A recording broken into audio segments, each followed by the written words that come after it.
Hello, Hello. we're live.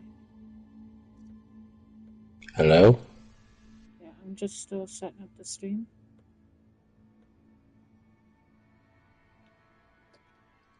Hi.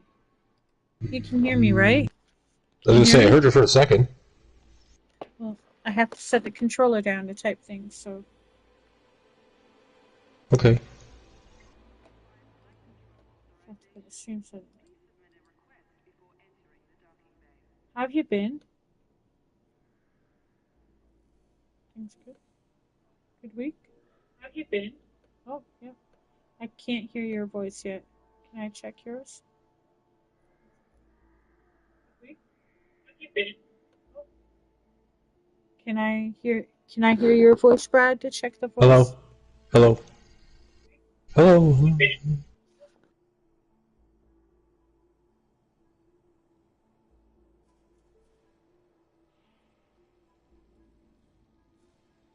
Okay, yeah. Yep, your voice is on. Is it good? Yeah. Still have to copy all the info. Um, My PlayStation might be laggy because it's downloading and installing like a 5 gigabyte No Man's Sky update. It's like, could you not ooh, do that right now? ooh, that sounds nice. Like, how recent is the update? I don't know, like this week, I guess? Ooh, nice. I want to play that again soon. It's version 5.74, so whatever Mm. that one is.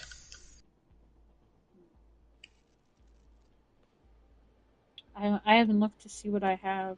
Like, I know updates have been made probably with my.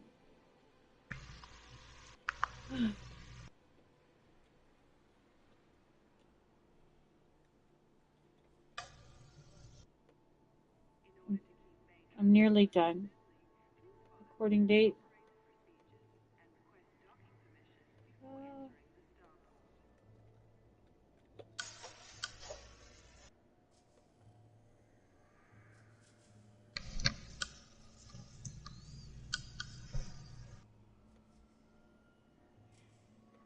uh,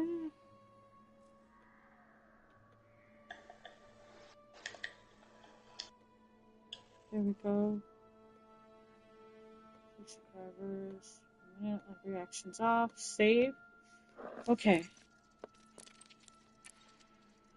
Oh, I don't know if I entered the right. Ah, shoot. I don't know if I entered the right place. The what? I just have to make sure I entered the right. You don't know if you entered what at the right place? I have to make sure I entered the right thing. I didn't know if I did the private What group thing? session. I didn't go to the Oh. Corex.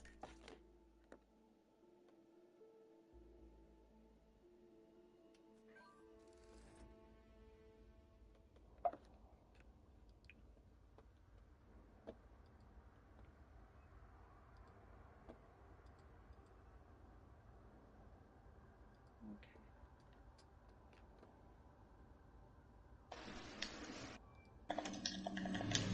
It's dark in here.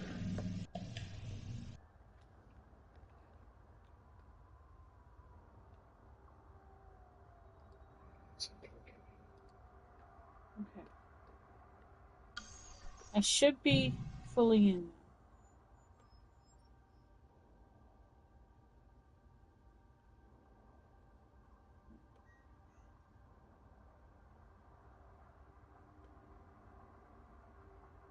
All right.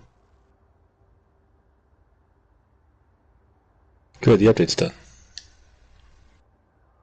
Are you gonna play No Man's Sky today? 50 jumps. Hmm? Oh no, you're not. Okay. I didn't know if you were gonna play No Man's Sky. Um, I gotta keep jumping in Elite. I have only 31 jumps to the next carrier, at least. I have 50.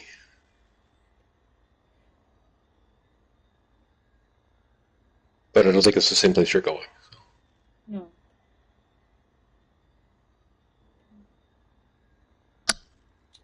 Okay, so I wanted to go to a couple of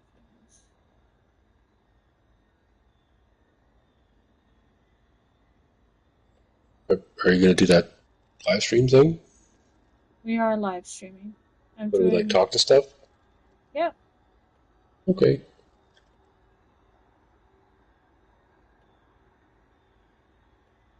stuff that I have to open up still.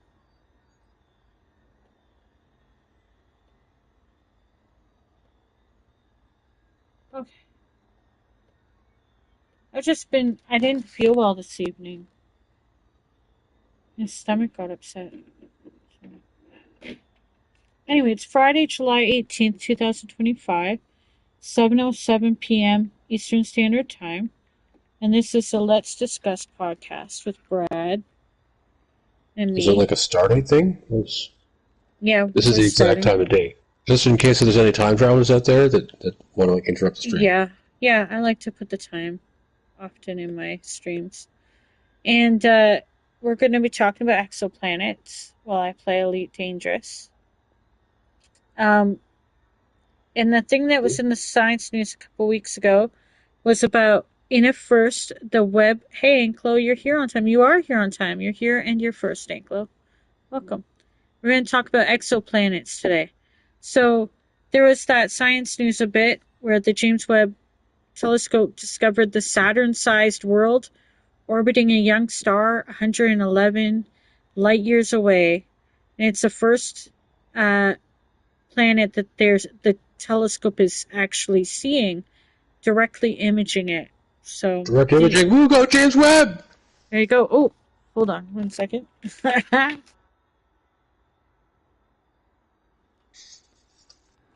Yeah, so this is the so many have been found through the transit method, which you can tell us about in a moment. But this is the first time that it's been done with direct imaging. Yeah, I was looking So at a pie chart of like how they discovered exoplanets, and by far and away, like 70 to 80% okay. is like the transit method because Well, that's what's worked for decades. And now they're like, now the telescopes are better. We don't have to rely on just that. That'll still work, obviously, but we can just like zoom in and enhance and click stuff now. there you go. So enhance. So can we first we'll talk? Can we talk about what is an exoplanet before we get into like the transit method and Well, Oxford's English Dictionary, 11th edition. uh, No. I think its simplest explanation is exoplanet is just a planet outside the solar system. Exo means outside, like exoskeleton. So, oh. outside the solar system, found a planet, exoplanet. I saw that there's more exoplanets likely than there are stars outside of our solar system, Yep. I mean, it's which I found theorized. surprising. We have to keep finding that. But that kind of makes sense because if stars or suns can be suns, we only have one sun in our solar system, so it kind of makes sense that there would be Yeah. more exoplanets if you think of it So that even way. in like a binary star system, just two stars, you might have 10 planets. And right there, you have five more planets, 5 times as many planets as stars. I know. So, so it And in kind of this makes system, we sense. have 8 or 9 or several more if you count like dwarf planets as planets in that kind of exoplanet category. Hmm. Wait, we don't have exoplanets within our solar system because they're found outside the solar system. Yeah, the definition is they're not Yeah. here. Okay. That's good. Because I can't remember how close the closest discovered one is, but I think it's pretty close. you don't Like Tau remember Ceti or how far? somewhere. It's I like, can't remember which close. oh, How? sorry. There you are again. Ah, You don't know? You don't know? Well, I I don't might know. remember. Oh, you can't remember? Oh. I think the closest one. Oh, wait. All right, hold on. Is it? I'm gonna pull over my spaceship to the shoulder. Okay. Um, what would the Is closest this? one be? Uh, I forget what it was, but there is one really close. Oh, I'd seen it in that thing. I know what the first one found was, but I'm trying to figure out which one was the closest. There's lots of ones in like I don't know how to pronounce it, but it's like Gliese or Gliese or Oh, the Gliese. closest! Proxima Centauri B. The closest potentially habitable exoplanet. It's just 4.2 light years away around So right Proxima next door. Centauri, Right our next nearest door. star. Still, it would take current spacecraft over 70,000 years to reach it. So, so close, but so far. Like, there's just no Farthest way. star on the land, Epsilon. Yeah, these are all like even a lot of the closest stars that we know of probably have planets. Like Luton's star, Ross 128, Epsilon Eridani, Barnard's star. These are all really close. Hmm. They're too far away. For like current science. 70,000 light years is. How long does it take us to drive? 70,000 light years is how long? Like, what's that even mean? What do you mean the 70,000 light years? Well, for the nearest exoplanet. So, like, how long would it take us to What go are there? 70,000 years? Is that what light years okay? means? No, I the nearest one isn't 70,000 light years away. I think it said it'd take us 70,000 years to get there. Would it really? I don't. I, I don't know what quote you just read. You just read it. Oh, I don't know. I'm asking. Is that how long it would take? That was talking about because we've mentioned like Voyager 1 and 2 leaving the solar system because at the Yeah. very edge. Yeah. But that's kind of like an ant walking down the driveway and it's at the very edge of your property. It's like, well, the ant would take forever to get downtown at that speed. It's like, well, you need something else to go there then. Current technology isn't anywhere nearly designed to travel between stars. So yeah, it's going to take 70,000 years if you're building interplanetary probes. Mm. But it didn't take very many generations for us to go from people thought traveling 100 miles an hour in a steam train would kill you to we have hypersonic aircraft. So we'll probably figure it out So can within you like a century or two. You think so? Yeah. So, do you want to start off by telling us about exoplanets, like the first confirmed one, and, just a bit about how many there might be that we're guesstimating so far that have been found? Do you know any of that? Well, how? Like, there's been thousands and thousands found, Over 5,000, yes. and because we keep finding them almost everywhere we look, science, like the data suggests, there's probably, on average, every star might have planets around it. Mm. So there would be hundreds of billions of planets in this galaxy alone. Mm-hmm. It's pretty cool to have them, like Proxima Centauri and other close stars. And even the thing about that is we could discover them, and the scientists will look at the information that they see and like, oh, well, it's a hot Jupiter or it's a super Earth. That's what I was going to ask. How many? Or some What other are the kind of different types of exoplanets, and how are they described? I was going to ask you that. well, a lot of science fiction talks about like it's a desert world or like Hoth, the ice planet, and crap like that. But that's probably not as likely as things like like Venus, for example, is like a hellish planet, but that's the atmosphere doing that. Mm-hmm. Yeah, we've categorized them, but like you were mentioning, we've categorized like super. It's basically determined by where they are, like what they're made of, and where they are in the solar system. So how hot they are. Yeah, but I mean like the categorizations of what they are. So like there's something like Neptunian, isn't there? And Super Earth, which is funny because we call divers go Yes, Super Earth. Super Earth, not capital S, not capital E, not Helldivers do. And then there's what are the other ones? There's like a few different ones. There's, so broadly, there's the two categories. It's either made of rocks or it's made of gas. Yeah, So but it's the like oh, Mercury or the Moon or Earth or Mars, or there's a certain threshold where rocky planets that you could walk on can only get so big, and then gravity and physics kind of fucks them up, and then they can exist larger than that, and there might be a little bit of a gap, and then they get like larger than that, gas planets start to be likely. So Neptune and Jupiter, that's why they're called Neptunian or Jovian planets. oh, So you those are got the type. terrestrial stuff you could walk on, or gas giants, which are way bigger and made of different gases. Mostly hydrogen and helium, but there's other weird stuff in there to give them different colors and things. Mm-hmm. And then part of the categorization is where it is in the solar system determines where, like its temperature and how hot it would be. Mm-hmm. So lava worlds are terrestrial planets that are so close to the sun it's literally melting the surface. It's not like Mercury hot; it's like volcano hot all over the planet all the time. And because it's so close, it's orbiting in a matter of hours or days, not months or years. So these planets are literally molten, and there's some examples of, like, the scientists have detected it's basically being melted and burned, and like the smoke trail is literally like escaping into space, and they can see it. Mm. I can't remember what the elements are, but it's like, yeah, they detected like silica or iron.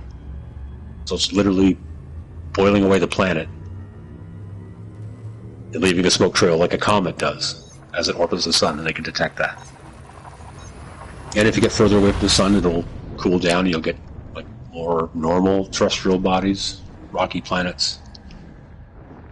And depending on how hot they are or their atmosphere, they'll be kind of cold and devoid of activity like the moon.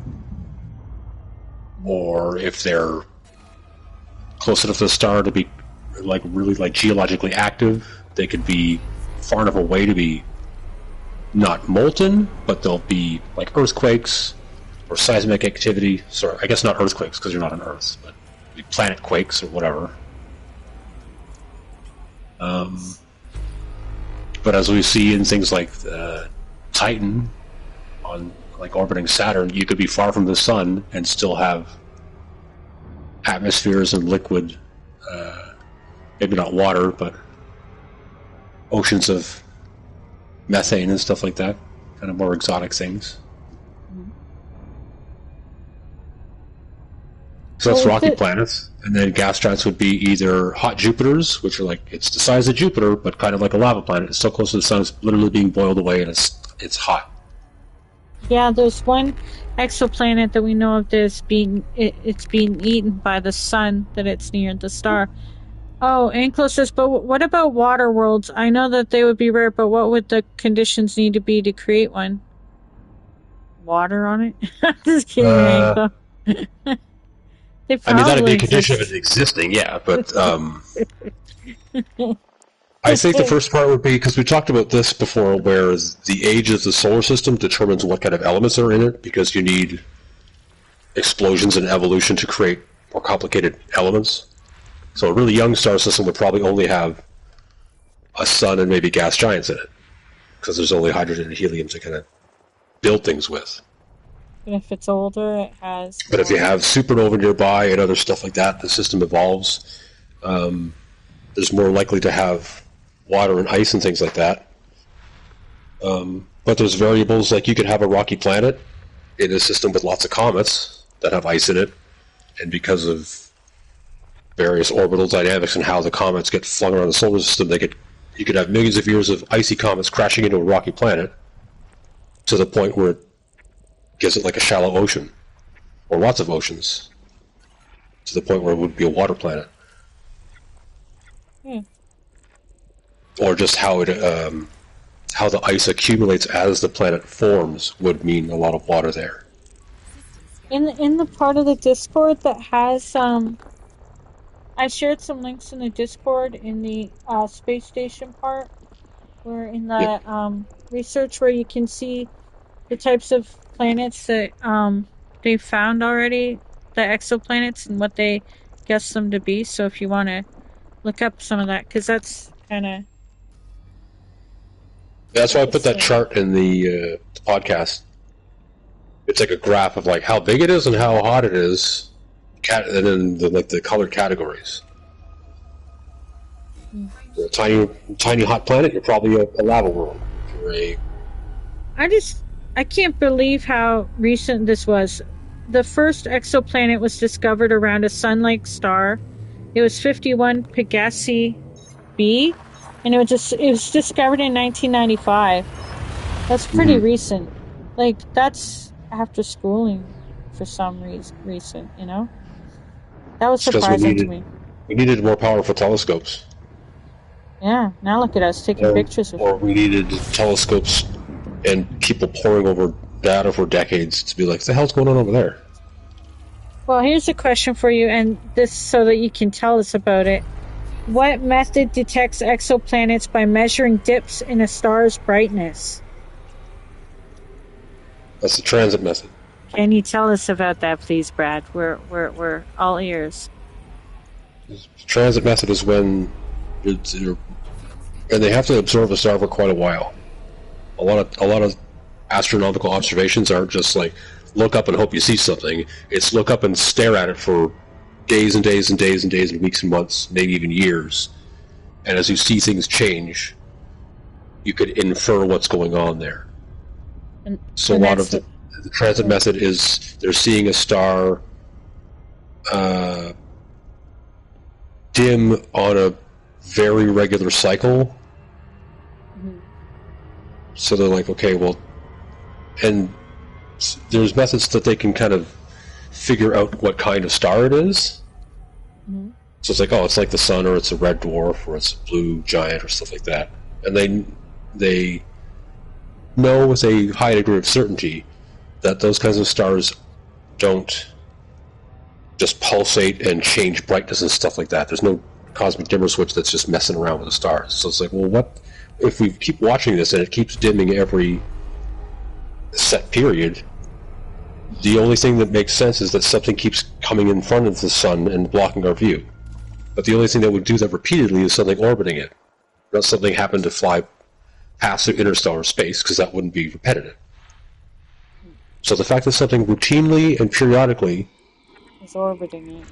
like in an interval, keeps dimming its light, they're like, well, there has to be a planet doing that. Hmm. And they keep saying dimming because if it would completely blocked it out, it would be larger than that star they're looking at. And planets are not like that. That's how they figured that out. And you know, connected to what Anklo was saying, that was when he was habitable the habitable The zone. habitability.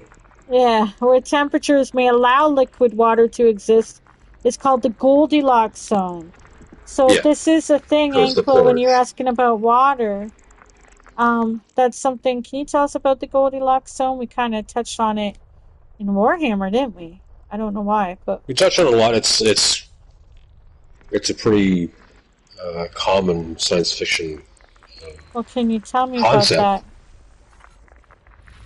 Well, in between the cold axis of space, where you have ice giants that are literally so cold that Mhm, gases are turning to liquids and solids, mhm, or the molten hellish scape that is close to the sun, you mhm, have the Goldilocks zone, kind of like the porridge and the bears and all that stuff. mhm. It's just right for liquid water to exist, which is where we base all our assumptions about life and things like that. We And assume that even if, life would need even, water, even though. well, so far the only life we've discovered needs water. Even if it doesn't need oxygen, it needs water. Hmm, And even if we're gonna be kind of blasé and naive and be like, you know what, we don't really care about alien life. We're just looking for another place to live. and for us, we'd want water. For us, we would want a planet that is kind of like room temperature on average, Hmm. which would maintain liquid water. You get too cold, it's ice. You get too hot, it's vapor. So where we find liquid water is literally called the Goldilocks zone. And there's ways to determine that. You don't need to observe a planet and go, oh, well, Well, how do you we can see find that out? it's not water. It's basically well, not basically. It's a formula based on like the inverse square law of heat radiation. The farther you get away from a heat source, the colder you're going to get. And math can basically tell you, well, if you want to maintain liquid water, which will only exist between 0 and 100 Celsius, and you can find out the temperature of any star you're looking at, which is partially based on its color. You can figure out how far away you have to be in order for liquid water to exist, and then those measurements, as they're viewing these stars, could basically determine, oh, they're not far enough away, they're too far away, or they're in the Goldilocks zone. It's a popular formula if you're world building, because if you want it to be realistic, you kind of have to put your habitable planet in the habitable zone. But you can find the habitable zone for more exotic stars, like a blue supergiant or a red dwarf. And the hotter the star gets, the bigger the habitable zone is. Oh. The only problem with larger stars is that radiation become an issue. You're like, okay, well, there's liquid water, but you get skin cancer. Like, just look at outside. So, you gotta take the good with the bad. You gotta figure out a way to, like, if we're gonna live on other planets, we're gonna have to figure out how to protect ourselves against radiation. And just for my Hell Diver friends, a super Earth, a category of exoplanets, is a rocky exoplanet larger than Earth but smaller than Uranus or Neptune. So it is a term I thought was funny that I found in it. There are some planets they've discovered that are, like, I think up to 5 times bigger than Earth. Oh, yeah. Radiation is good for the bones, says Bruce. Well, for seeing the bones? I don't know. Go on. It's gonna be kind of weird living on a planet where everyone's getting X-rayed all the time by the sun. Constantly? How long would our lifespan be? It would be very long. Probably not a lot. Probably. HC calculator. Let's see. So I looked. Oh, what? No, what? Well, I was looking for a habitable zone calculator, and I just put HZ because that's what the habitable zone is shortened to. And it's like, you mean Hertz because HZ is the short form for Hertz. It's like, no. The NASA, or is it NASA? NASA? Is it NASA or NASA? I don't think it's supposed to be said with like a weird nasally inflection. NASA? Is it NASA? You guys know NASA? It's got confirmed 5,933 confirmed exoplanets. Star count 4,430. Planetary systems 4,565. And the new discovery is TIC 88785435b. That, like, exoplanets are a big deal that they keep discovering, and they're excited about. And I think it is because they've even got a catalog where you can find out about each and every one that they've found so far. So it's kind of a big deal. You got a space calculator? Yeah. Ooh. You got a space calculator. Look at you. I want to see the space calculator. Calculate the habitable zone of a star. Oh, nerd. Okay. Wow. So you can find out that you'd have to be in the Discord to see that. There's even a habitable zone wiki. My goodness. Oh, wait, I found a nerdier link.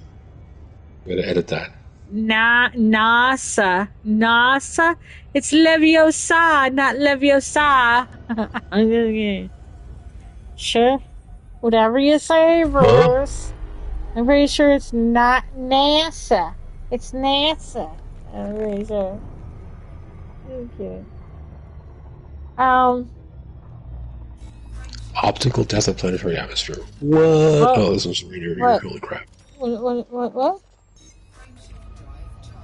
Oh, that one's already 100%. I don't even remember if I scanned that. Okay, so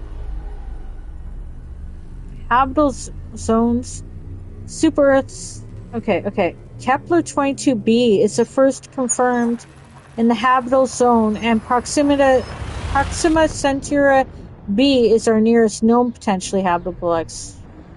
So they found Kepler first, and that's isn't the Kepler Kep- telescope the thing that's finding all these at first? Kepler Space Kepler Telescope's was impact. Kepler was older. I can't I don't remember if it's still working, but Kepler was I finding don't think them so now. Yeah, it a was lot. finding all of them. I think Oh, the and Gliese survey was one of the first that found a lot. That's why a lot of them are called Gliese 681A and stuff like that. And then Kepler started doing stuff, so that was like the second generation of yeah, Kepler observatories found apart over for us. 5,000 of them. Kepler was busy. I think James Webb is the Now new taking Kepler. over. Yeah, James Yeah. was like, move over, Kepler. I'm on the scene now. And close, like, also, if we do find a planet more habitable than Earth in every way, like size, water, atmosphere, and land, but the only difference is the fact that it has no other planets to defend it from asteroids. Well, we don't know that. Unlike Earth, that has Jupiter that protects it. That's true. We do have We need Jupiter Jupiter. protecting Yeah. us. Yeah, we do have Jupiter protecting us. Though, to be fair, we don't know necessarily what those exoplanets have going for them, what is protecting them, or how they're I was going to doing. say the opposite earlier, where it's like, okay, we may have found Would we hundreds, if take not it? thousands of no, we might have found thousands of systems that have like we've only detected a large Jupiter type planet, but we didn't detect anything else. It's like, well, that doesn't mean there's not Anything else there? smaller, potentially Yeah. habitable planets there. It just means we've only seen Jupiter so far. And close, like, would we take it if we found a more habitable planet? Only if we had the technology, but of course we would if we could, but we can't because we can't even get anywhere. We can't even get outside our solar system still. Not Yeah. really. So a long way to go before we're taking other people's habitable planets. Though one could only hope, right? Generational ships and stuff like we talked about in the previous episodes about colonizing. No, I Once mean we if it figure it had out, no though, protection. once we figure it out, though, totally going to steal that shit. Yeah, if it had no protection. Yeah, I mean, yeah, of course we would if we had the technology and if we were that far, of course. I mean, look how we are as human beings here on Earth. I mean, Well, here's the thing: we've been if we're able to get to another solar system, we've solved the how do we not get killed by interstellar radiation. So we could, it would be expensive, but we would be able to figure out a way to defend potentially any planet that we discover that we want to live on from radiation. and we'd be I able mean, to take it more over. advanced would be kind of like build an artificial magnetosphere or an atmosphere, like planetary engineering. Terraforming, Uh, Wayland s- Yutani. Simpler stuff would be put an umbrella in front of it. Put a big umbrella in orbit and like literally shield it from radiation that way. I mean, if we're building interstellar travel ships, how hard is an umbrella? Bruce said we would just have Reagan 2.0 and have Star Wars to destroy asteroids. No biggie, Anklo. And Anklo's like, no, I mean, if I had no protection, any ideas? Well, we aren't talking about interstellar takeovers in this Exoplanets. episode, but we're talking about exoplanets. But I mean, would we take it? I mean, that's hypothetical as far as I don't know. Of course, we try. We're if humans don't change, yeah, we'll just assume everything belongs to us, and we'll try to take whatever we want, right? But I don't know we if you've heard the that Ministry of Truth, but everything does belong to us. yeah, but who knows? I mean, obviously, it all depends on is there anything to stop us? Can we survive it? What are we? Just each How, other so far. yeah, we can't even survive each other. I mean, but we'll have to see, right? Like we'll have to see, but we won't see. That's for sure. We we won't be seeing, and nothing like that's happening anytime soon. Would we though? Hypothetically, of course we would. Look how we are as human beings. We've been uh, taking whatever, or those who wanted to have taken whatever they wanted all along. Why would we be any different in space? We'd be like, that looks great. Let's have it. Bruce said, I mean, if there's a planet that we can go migrate, have more space, and have a second chance if we F up Earth too much, why would we not take it? Exactly, Bruce. Yeah, of course you would. If. I was still Of course. hopeful. Yeah, of course you would. I mean, why wouldn't we? That just makes sense. Even if I'm against it, of course you would. We wouldn't give a shit. Okay, so um okay, so we talked about these before, and you can jump in if you want and go talk a bit more about them if you want. But we did talk about this when we talked beyond the solar system, I think. But there's HD 189733b. It rains glass sideways. It's 7,000 km/h winds. That's one of the strangest exoplanets. Raining glass sideways. Do you know about that one? It's fucking I crazy. mean, I don't remember that specific one, but yeah, there'll be lots of kind of But insane weather. yeah, The whole raining 7,000 glass thing, kilometer winds. like the whole radiant glass thing, is because they've detected silica in the atmosphere, and they That's figured out that insane. it's probably like a couple hundred, if not like 1,000 degrees. So it's What molten could sand live from there? What the hell? That'd be not insanity. us. Not us. Nothing would live there for a while, so it's still developing. 55 No, could be Cancri or could be any Cansu. kind of like extremophilic life that likes Yeah, or requires molten black sand to be raining. stars. 55 Cancri or Cancri E may have a diamond interior due to carbon-rich composition. I remember us talking about that one. Bruce is like, no, I can live in that. Yeah, in the glass. Do you remember the diamond one? I didn't know that was an No, exoplanet, but we talked about the one with diamond. Yeah, the diamond interior in a previous episode. You don't remember that? I don't remember it.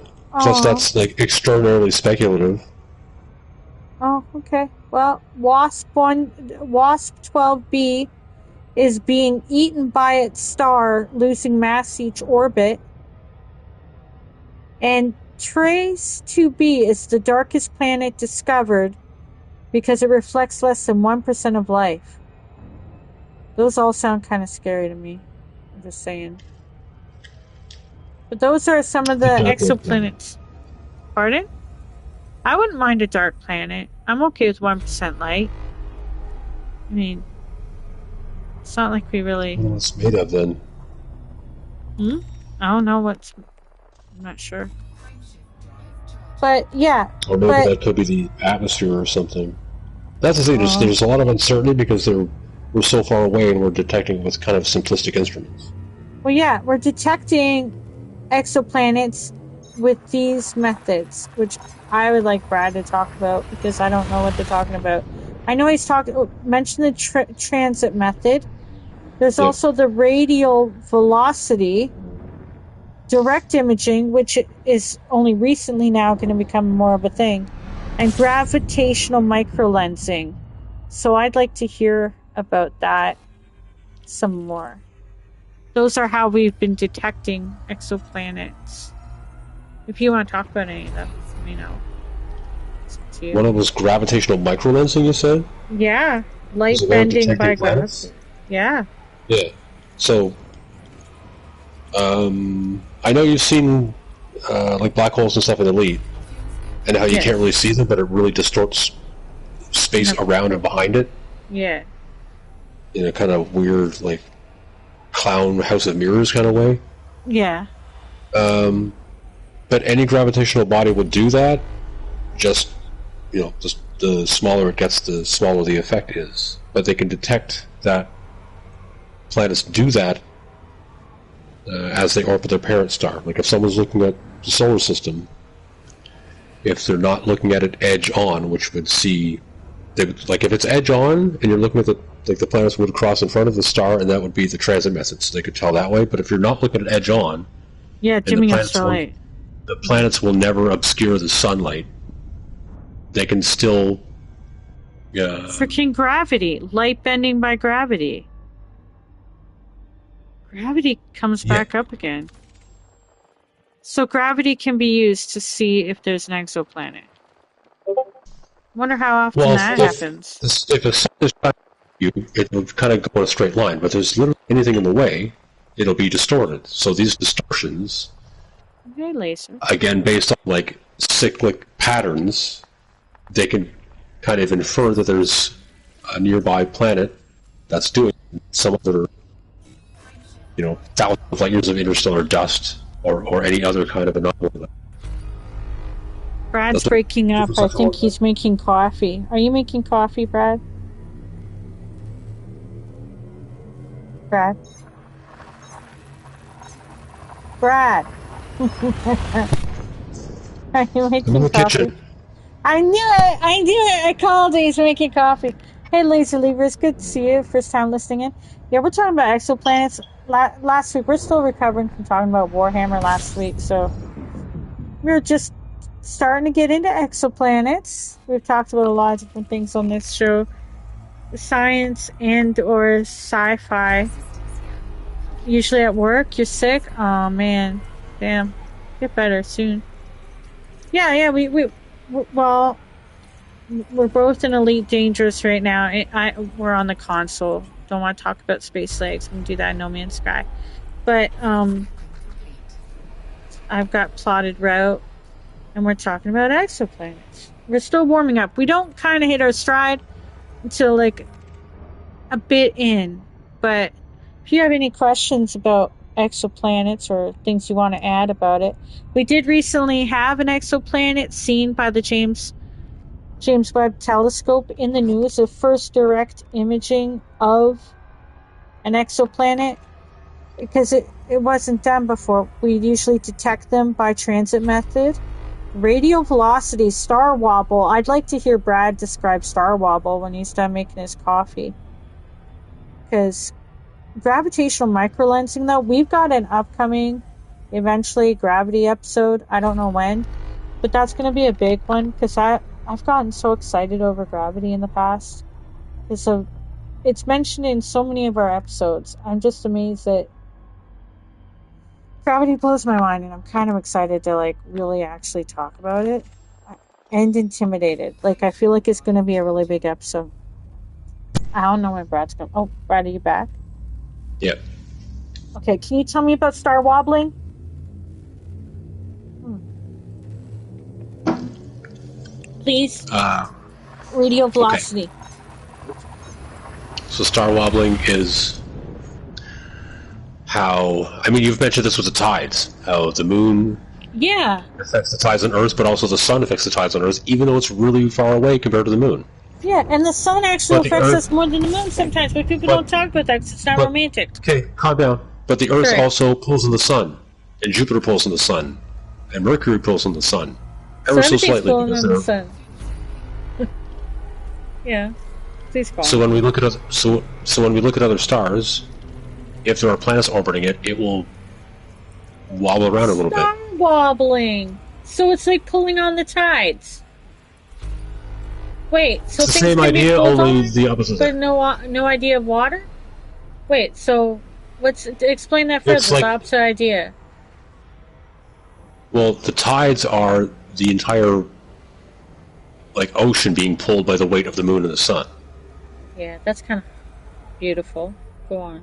So if the moon can do that and the sun can do that with all the water on Earth, the same effect is happening where the Earth pulls on the sun.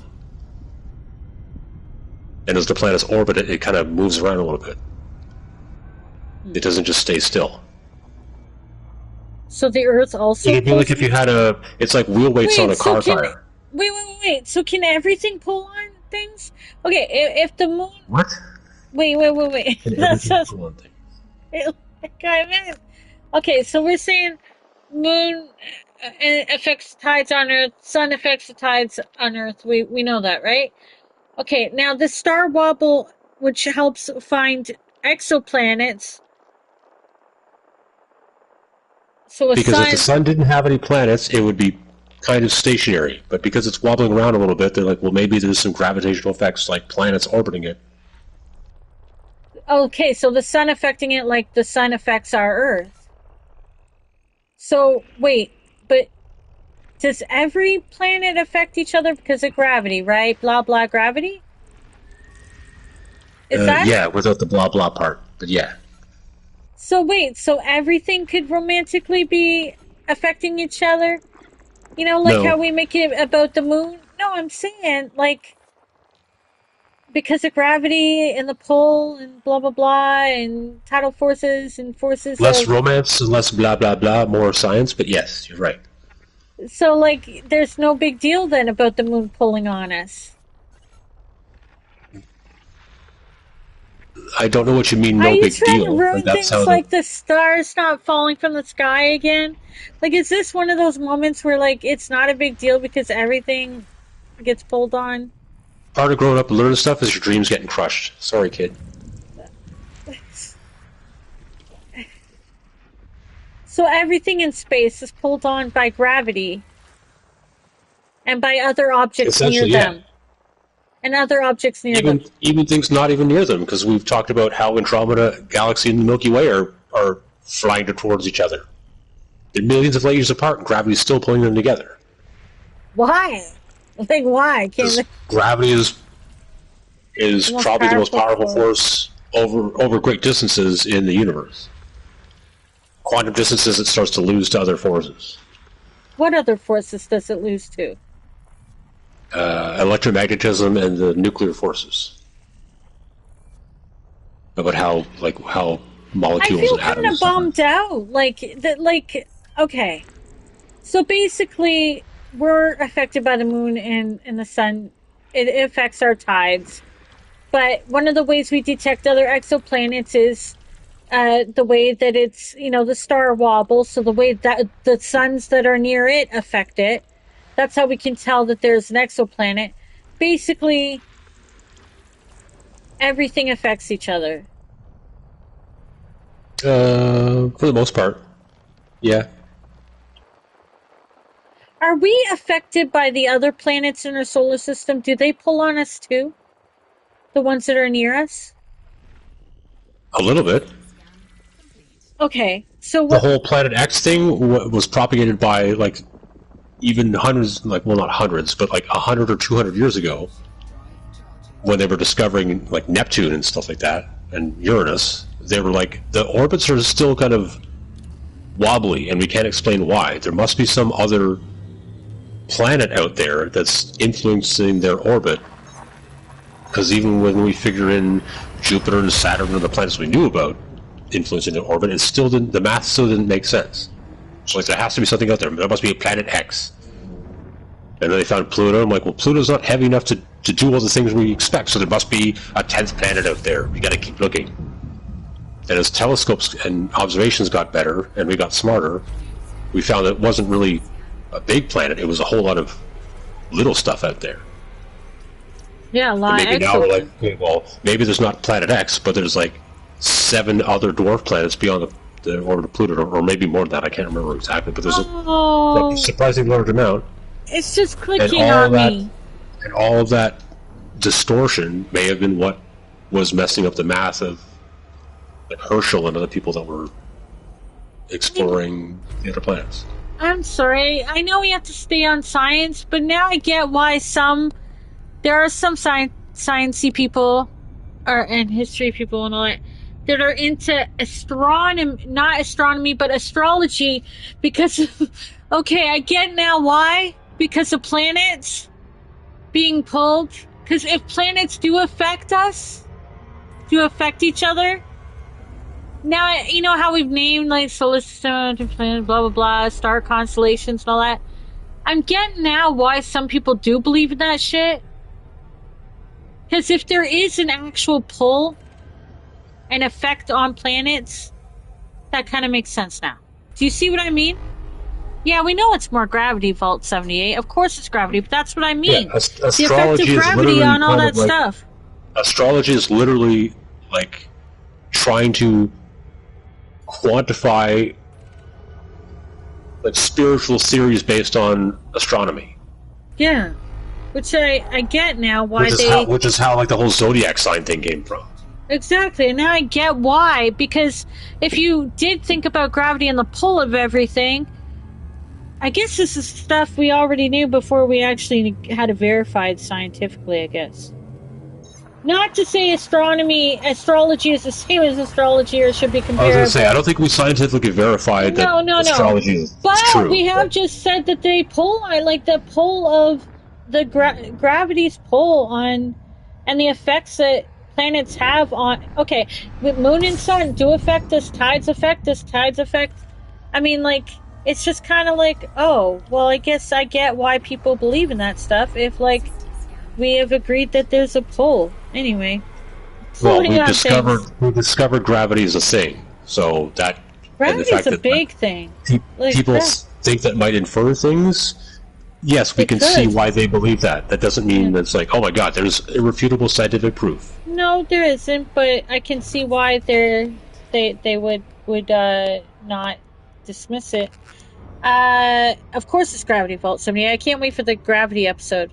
Harpy says, if we ever get the ability to land on a planet, I'm gonna go straight to a water world. Yeah, Anklo was excited about a water world earlier. Did you see that movie? That was boring. Yeah. Well, that was about Earth becoming a water world, so... Still water world, what are you gonna do?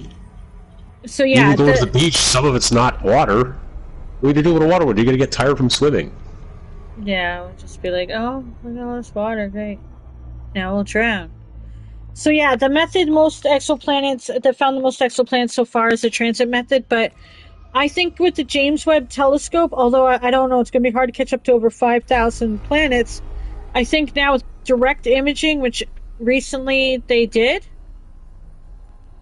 You're excited because of a water world because of your story, Harpy? I get that.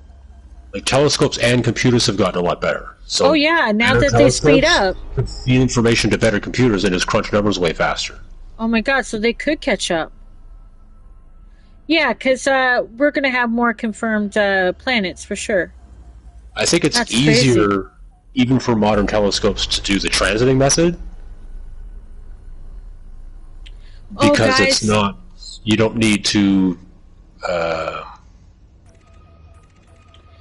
You basically Of don't need to course. enhance it as much. We have confirmed nearly 6,000 exoplanets out of the billions that we believe exist. I'm telling you that NASA planet site that I shared has amazing stuff about exoplanets, and like I think that's going to get even more exciting as they continue to, you know, look at that, you know, because now that they're going to digitally image them, though, what the hell, you know, how amazing is that? Okay, so that's exciting. I think it's exciting that we could see them more. Okay, Well, I mean, so the whole direct imaging is not like, oh, just keep zooming in and you can see a picture of it. enhance, 'Cause we're not there yet. enhance, and Yeah, then there's somebody waving at us. we're not there yet. It's the fact that we can Enhance. actually. See them without You ate a just lot of going, sugar they today, probably or are not there. enough sleep. I'm sick. But I the fact told that you we at can the directly start that I'm see it. sick. I created a world, says Harpy, called Roka with the aliens that live in the massive oceans. Oh, that's cool. Yeah, no, that's good. Um, World building's fun. yeah. Okay. Yeah, no, I don't feel well. But I did want to quiz you before we went on into normal talking. I like quizzing you now. Okay. I was told to quiz you like a bit better. Just so you know. Like to like ask you harder Okay. questions. I hope you're okay with that. Is that what quizzing better means? The quizzes are too easy? Yeah. Yeah. Or that you're too smart. I don't know. But the audience can answer if they want to because he can't see your answers. So it doesn't matter. So you can, if you get it right, you get nothing but the feeling of accomplishment, especially if you, yeah, But if you lose, you get eternal shame and embarrassment online. Oh no. yeah. Well, that's my life. Okay. What is the primary method the Kepler Space Telescope used to detect exoplanets? Ooh, I know. A. Radial velocity method. B. Gravitational microlensing. C. Transit method. Or D. Direct imaging. You said D twice, that's a trick question. C or D? No, I said C or D. You said D, though. What Play I back the mean to. tapes. Whatever. I'm not enunciating right. So what did you pick? It's the transiting method. Yes. Sorry, not sorry, but that graph that I showed earlier had a color-coded, this is how they were discovered. And almost all of them were the transit method. there Vault was a certain 70. color for direct imaging, and I didn't see that color in the graph anywhere. It's like, oh, okay. Really? Guess it's not many. So the Kepler Space Telescope it's not. It got. When did it get decommissioned? Do you know when? You might have to type. I don't know. Maybe you could type. Yeah, I'm looking it up because I honestly don't remember which telescopes got decommissioned. Kepler. Yeah. Wonder when the Kepler. Or if it's still working, or is it no longer?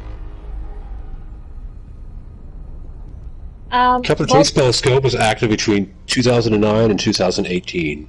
After the chat for the Kepler Space Telescope, it looks kind of like a laser bazooka. Oh. Neat. And then when did James Webb come online? Not that long ago. It was recent. I think it was like 2023 or something like that. Yeah. So we had time period without a big telescope, or has there been another There might have been one other all ones. along? There might have been other ones like fill in the blanks. Oh, I found one. There's observatories on Earth that are able to. It's just our own That one atmosphere in gets Chile. in the way. The one in Chile. Well, that's a new one, but there's lots on Earth. Vault 78 said, I still have to learn to fly a spaceship. Oh, it's pretty fun. No Man's Sky is also really fun to be in. I'm still learning how to fly in that.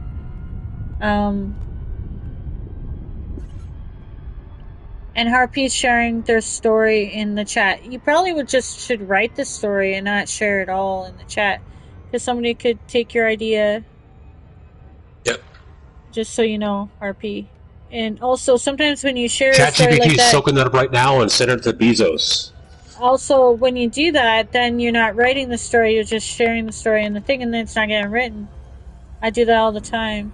Like, where I should just write my stuff in that. Stories existed for thousands of years before anyone wrote them down. I know, but, like, the whole chat is, like, basically just their story, and then it's not exoplanets. Okay, well then you go, like, please don't spam the chat. You can put that in the creative writing section. But it does look interesting. It does look interesting, though. That'd be a good thing to revisit and read. Yeah, that's pretty cool. What's the next question of the quiz? I don't remember. Okay, so that one's too easy. No, that's a question of the quiz. What is a hot Jupiter? But we already knew that one. Well, no, you mean I already told you. Yeah, so I don't know. A is a gas giant planet located in the habitable zone. Or B, a gas giant planet with an unusually high core temperature. Or C, a gas giant planet that orbits very close to its host star. Or D, a gas giant planet that has recently formed.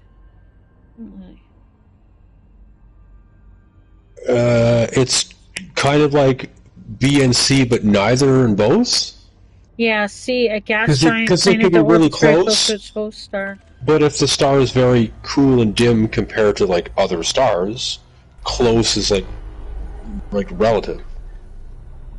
There are some red dwarf stars that have a habitable zone which is really close to the star because it's not very hot. I wonder what they do then. You'd have to be a real lucky planet to be in that habitable zone. But your day would be... it might be tidally locked because certain distance that most planets are tidally locked to the sun, and then your year would be a couple days.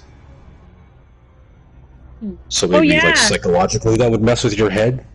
Oh, I did hear about like some exoplanets, how their time. There is one that's like the time of the planet is so minimal for. Yeah. And I don't know how that would work for us. Like, how would that work? The closer you get, like the closer a planet's orbit is to its host star, the shorter its year. Slash the faster it orbits. So if we moved closer to the sun, which are we or aren't we?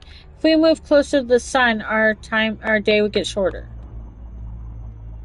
No, because the day is based on the rotation of the planet, and the year is based on the orbit. Oh, so Venus's year is shorter than Earth. Mars's year is longer because it has longer to travel. The circular orbit is longer distance. Vault 78 is so nice. You have a couple of days of no light. Yeah, wouldn't that be nice? Well, that part of the or one whole side of the planet never gets sunlight because it's remember we uh, have a part, isn't it up in where is it, Antarctica or somewhere? Where's that place that doesn't have light all the time of the year?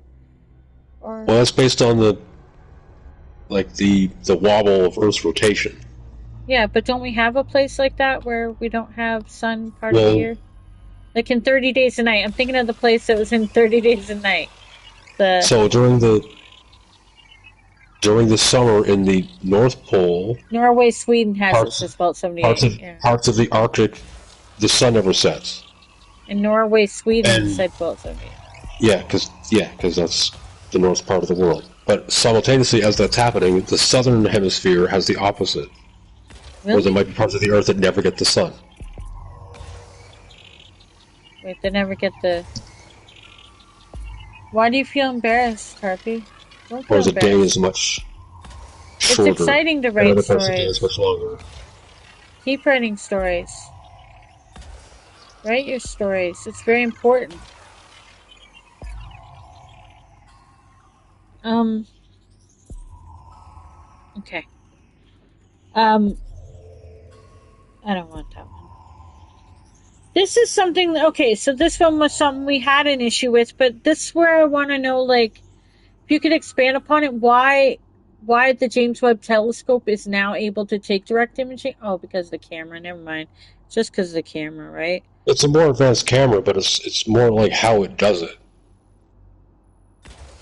It's not just a Why good did you? camera that zooms in really well. It's like, oh yeah, there we go. It's able to filter out. It basically takes a picture of some star or like another sun somewhere, and essentially digitally erases where the sun is. Because like, well, okay, we know that science is like, we know that's the sun, or 55 Cancri or whatever other star we're looking at. So just delete it. We're not interested in that for this purpose. Cancri We're is looking how for it said. planets. Okay. Huh? I didn't know how it said. Cancri, it said. I didn't Yeah. know. So they'll look at another solar system and they'll erase the star, and what's left is potentially any planets. So the fact that they can like see it with those sensors is what they're calling direct imaging. Okay. It's not so much a visual telescope or like you can see someone through binoculars, for example.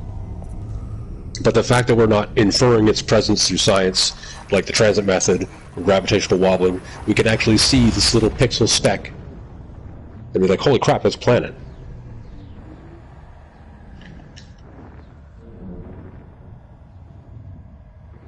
Whereas the other methods are, it's highly likely that's a planet, but we didn't see it. We just saw what it's doing to things. It's getting in the way of the sun, or it's wobbling the sun around.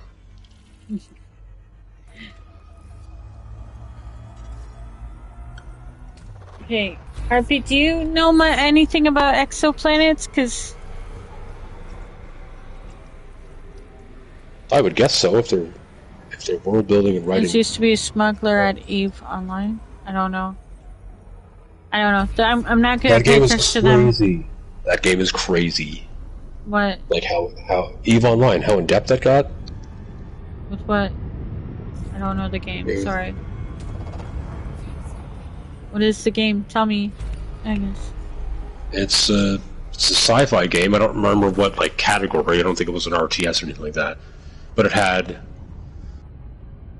like lots of fleet building and battles. But the scope of it was crazy. Like it was almost like economic management played such a large role that it's like I wasn't sure what kind of game it was. Are you like a space banker, or do you want to build like warships Space and Banker. like play Space Armada against stuff? I think it had both.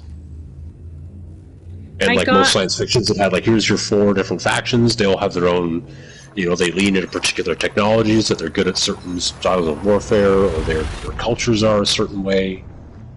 It was kind of cool to see it different, because we're used to that in like Star Trek kind of has, okay, all the Klingon ships look a certain way. We know the Klingons are always punching people. We know the Vulcans are more like, no, I'm going to go read a book. Leave me alone. And their ships look a different way. No, Harpy. It's just Brad and me. Sorry. Think so for your interest. In radial velocity measurements, what stellar property most limits the detectability of an Earth mass planet in a 1 AU orbit? Brad. I like how you went from like middle school to university questions like immediately. Yes. Oh, I skipped one because I wasn't going to torch you. A, stellar temperature. B, stellar mass. C, stellar rotation and activity, jitter. Or D, stellar metallicity. What was the question again? In radial velocity measurements, what stellar property most limits the detectability of an Earth mass planet in a 1 AU orbit? Stellar temperature, stellar mass, stellar rotation activity, or stellar metallicity? What the fuck? Who wrote these questions? Why, you don't like it? If you don't know the answer, I can answer it for you. Well, I'm trying to think. This temperature would determine like temperature and orbit, because you said Earth-like, so we're presuming it's like liquid water temperature. Mm-hmm.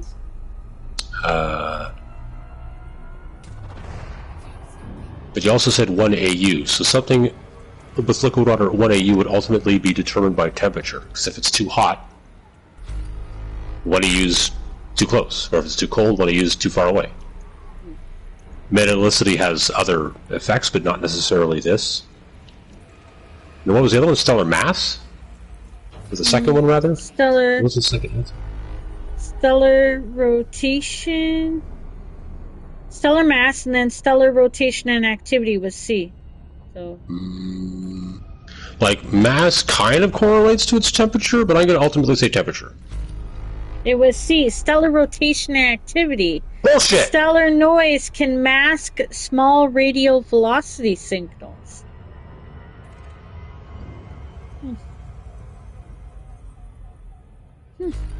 Seems the harder questions are harder for you. These are advanced astrophysics. I thought you'd be up for the challenge. I thought I could throw some astrophysics at you. Okay. I can go with a lesser one. Would you be okay with a lesser one? Maybe a less stupid question would be better. It's not a stupid question. The Rossiter-McLaughlin effect observed during transits help determine A, planetary mass, B, orbital inclination relative to the star's equator, C, planetary density, or D, orbital eccentricity. Maybe. Okay, what? It's astrophysics. Maybe I shouldn't be doing astrophysics. No, I know what the questions are. It's the fact how they're being asked is like, what? Okay. What, am I asking them wrong? Like it's a quiz. This is kind of like. Yeah, I know what a quiz is. Thanks. Well, then don't worry about it. I tried. Maybe write them down so I could like read this. Oh, okay. So you'd have to be able to read the question again. No, we'll go to easier one. It's fine.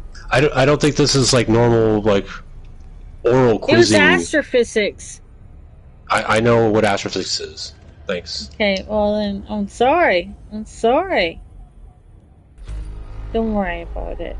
But we already know about the Goldilocks zone. See, we're back to Goldilocks crap and all that stuff then. What does the transit method detect when finding exoplanets? I'm not going to give you the answers. You could just tell me. Like, how about that? Like heat coming from the planet, or the wobble of the star, or the planet passing. See, like this stuff is all stuff we already knew. The easy questions are too easy. Even I know the answers. So I don't really like the easy ones. And the harder ones are too hard. because they're not very good. So, just tell me a little bit more Like the about harder ones Super are Earth then. fine. Not really. How about tell me more about Super Earths? Because I really find that interesting. Why do we call them Super Earths? And what's some important ones that you know of? Because I think a lot of this is after you were done school. Like I'm a little concerned since they were like 1995 kind of found. I'm a little worried that some of the exoplanet up to date stuff might be beyond what you've studied. You know what I mean? Like, have you kept Yeah, up because no with one can study stuff exoplanets? after they've done like Well, then, what? grade Tell school. me something about exoplanets, because I don't know. I don't know what you know about exoplanets, really. You know, like, are there any that caught your Is it interest? the super? I mean, they're all kind of interesting. You were asking about super Earth.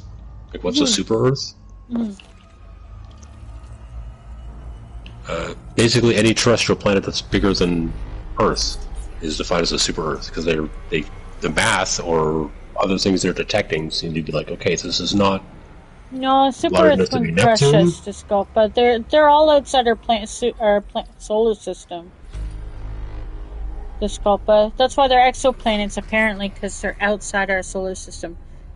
Disculpa said, "When does super Earth crush us? I mean, higher gravity and other science stuff? No, they all exist. All these there's over 5,000, nearly 6,000 exoplanets discovered already, and they're outside of our solar system. And they don't care about us." Vault 78 said, "One question to Brad: When a planet is not that strong and collapses, like what happened in Andor, is this a question? Is a question? When a planet isn't strong enough? Maybe like, are you talking about like when the gravity pull isn't strong enough, or when a what would make a planet collapse? I don't know. Planet isn't a star, so Brad, what do you think of Okay, so I'm that? going to answer like part of the thing. I think there was like several questions in there, so I'll try to answer that first one about the gravity thing. A super Earth or a planet larger than Earth. Super is Latin for like bigger than stuff like that. So anything, it's literally just means a planet bigger than Earth. A terrestrial, because obviously Jupiter is bigger than Earth. We don't call that super Earth. Anyway, the gravity would probably be heavier because you're on a planet that's heavier than Earth. So some super Earths might like crush you because it's you land and you're like, oh, there's 40 times the gravity here, or something like that. But you could figure that out before you land on it and die. But there probably would be super Earths that would kill you based on their gravity. I think the Andor question was there was spoiler alert Andor season 2. I'm pretty sure there was a planet that like they basically mined so much out of it that it started to become unstable. But that's almost like Could that happen? Wouldn't we have done that to Earth by now? you. No, not even close. But this is almost like if you build a bridge or like a dining room table and keep taking legs away, the fucking table's going to fall over or the bridge is going to fall down. Mm-hmm. So I think that was more. They literally scooped out too much of the planet so that the surface didn't have anything to sit on anymore, and it became like geologically unstable. I don't think it was a.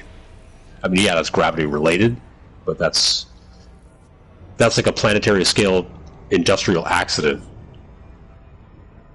Oh, so But it that's was like kind of on purpose. it was on They purpose. needed. Spoilers. Yeah. Well, I said spoilers. Hmm. The Empire doesn't care. It's the Empire. Well, it's like super Earth. Wouldn't a super Earth crush us? I mean, higher gravity and other science stuff, maybe. But these are exoplanets outside of our solar system, so they ain't crushing There's us. definitely a range where it's a super Earth because it's larger than Earth, but the gravity won't kill you. And it's not coming to us. It's not like it's coming over to us and saying, "Hey," like they're outside the solar system, right? Except for when Andromeda collides with us, but there's so much space in between. Didn't we talk about that? That we're unlikely to get everything hit by the colliding galaxies because of the space in between. Didn't we talk about that? Um, Yeah, you did. FTL would be neat. Imagine how fast pizza deliveries would be with that tech. Okay, Disco. faster than, yeah, light. Mr. Campbell Soup says all depends on what elements are prevalent on the planet. The more mass per the radius gives more gravity. Huh. We will Yeah, but when FTL is online. Wait, oh yeah. Like we're hoping that FTL will happen. Will it happen in our lifetime? I doubt it, but maybe. Oh, maybe Musk will take more drugs and he will get really really motivated, or one of his kids will have to redeem his dad's name, and they'll get really motivated to hurry up on all that stuff with the combination of AI and super tech lords, taking over. Maybe they'll get all that going. Who knows? I don't know. Right? I don't know. Who knows when this stuff will happen, right? What if it did happen in our lifetime? That'd be crazy. To go from if all that stuff happened within 200 years from when we had electricity made to suddenly FTL, that'd be too crazy fast. Don't you think so? That'd be too fast. people thought that about the last century already. Yeah, we can't keep up with everything already as it is. It'd be insane. We went from hot air balloons and people not believing that anything heavier than that would be able to fly to the space shuttle Yeah, it's in crazy. 150 Hey, years. sponges. Yeah, so that's pretty crazy. So I guess it's possible. I mean, We went from when did Ben Franklin fly his kite with the key? not long ago. But 1700s. hold, please. 1700s. Nope. Can't, science does not stop. My mic was crackling. I had to. Sorry about that. Yeah, the 1700s. It wasn't that long ago. Okay, Yeah, Ben Franklin to global Starlink super internet. Yeah, it's Easy crazy. peasy. Yeah, I guess it can happen. So It I'm just depends. So it's the technology that FTL would require needs to be discovered. Because aerodynamics, boom, we have rockets and space shuttles and Concords, fighter jets, all sort of crap within a century. Figured it out, no problem. Disculpa said, but we did have 2 world wars between those tech advancements, meaning we need war to progress faster. Yeah, unfortunately, Disculpa, it does seem that war progresses things faster. I can't even deny that. Causation is not correlation. Well, it still sucks that it does seem to be what. So, yeah, world wars absolutely have sped up technological advancement because we wanted to kill each other faster. Yeah, that seems We to got to be our figure that main out motivation. before our enemies do. But that doesn't mean that's the only way to do that. Yeah, but it does seem to be our main motivation. Yeah, but so far it has. Yeah, that doesn't mean it's the only thing to do it. That's true. Competition does. Yeah. But we like to kill competition. But anyway. So what's new in exoplanet science? I'm just going to read a couple of things, and then if Brad wants to extrapolate, he could.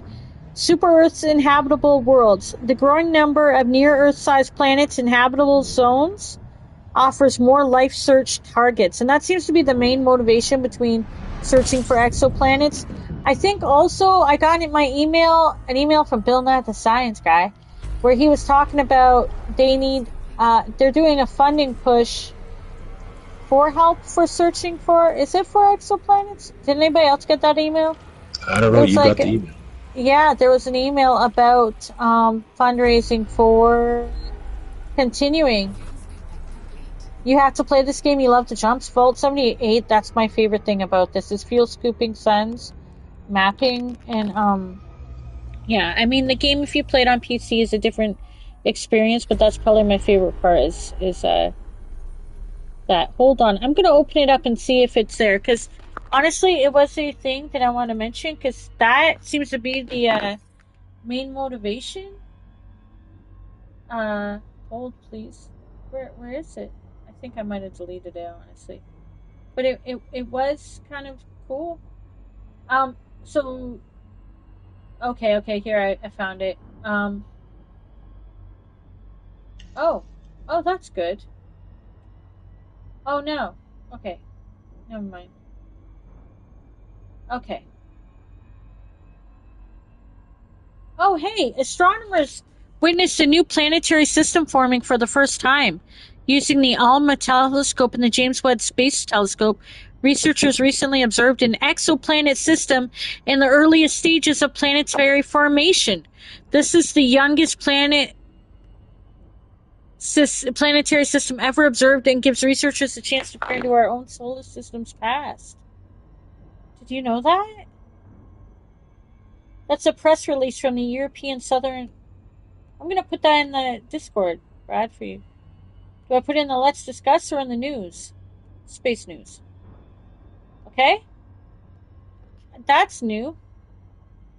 It pinpointed when the planets began to form around a star.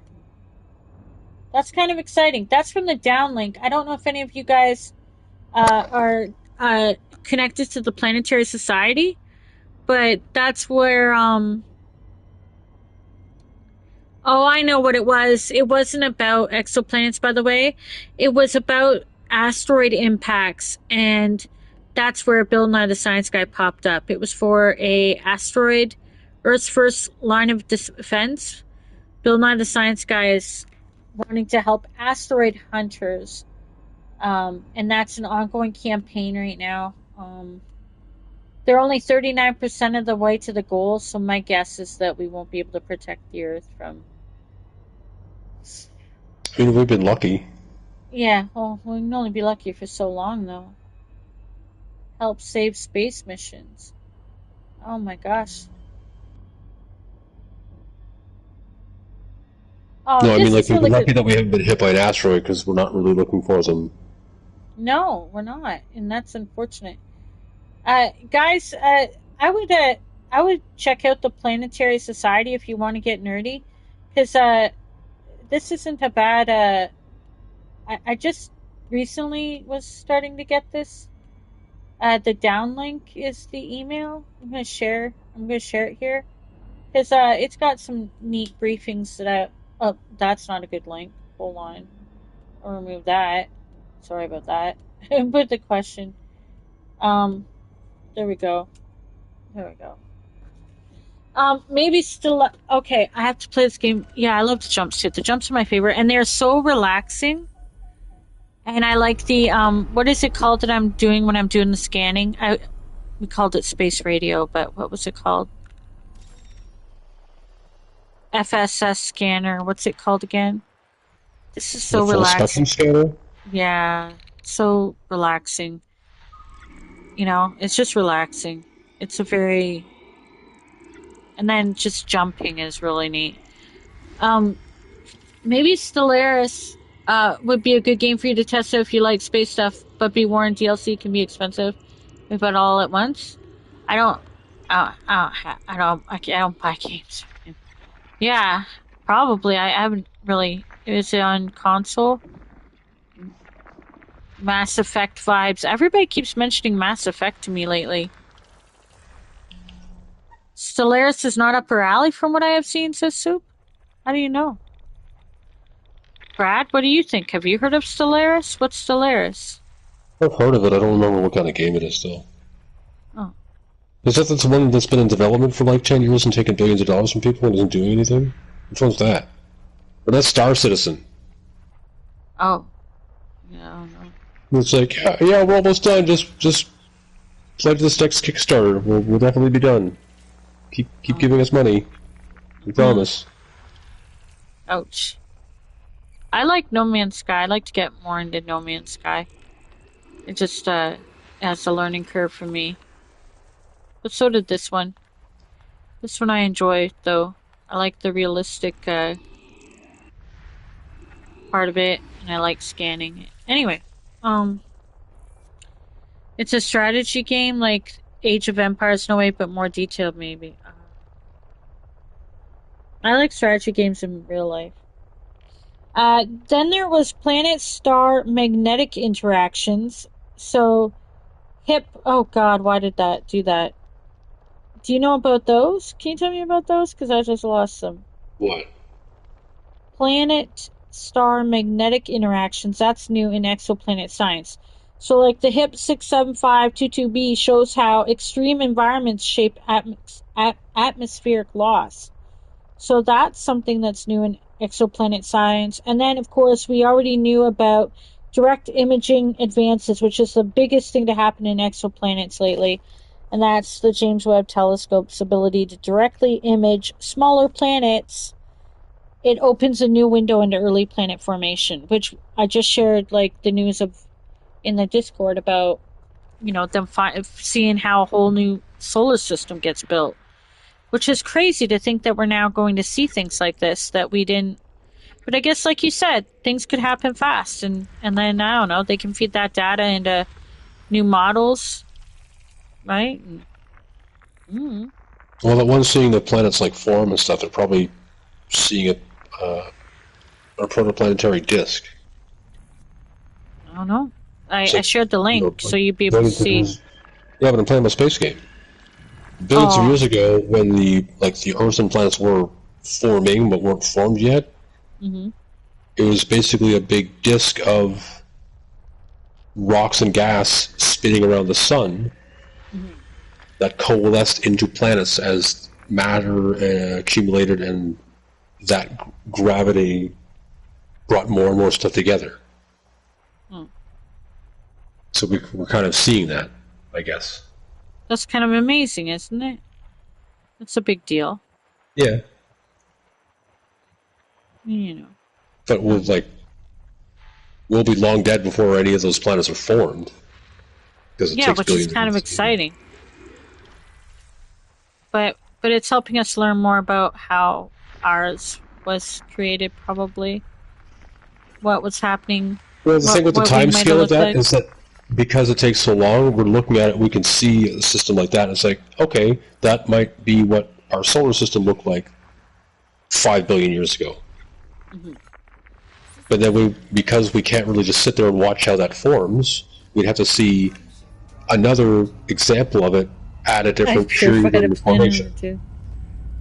And kind of like, okay, that's a picture, find another system, that's a picture in time, and almost make a flip book of this is how a solar system comes together. So we need to keep finding examples of it at different stages in its formation. Then that'll help us understand it more. Discover said, plus fanatic purifier empires go burr, and Kimball Soup said, I've purified a planet or two. So you guys are talking about RTS Space Empire building. Oh, okay. Gotcha. I used to be into Sim City, so I used to be into building like stuff, but I'm not.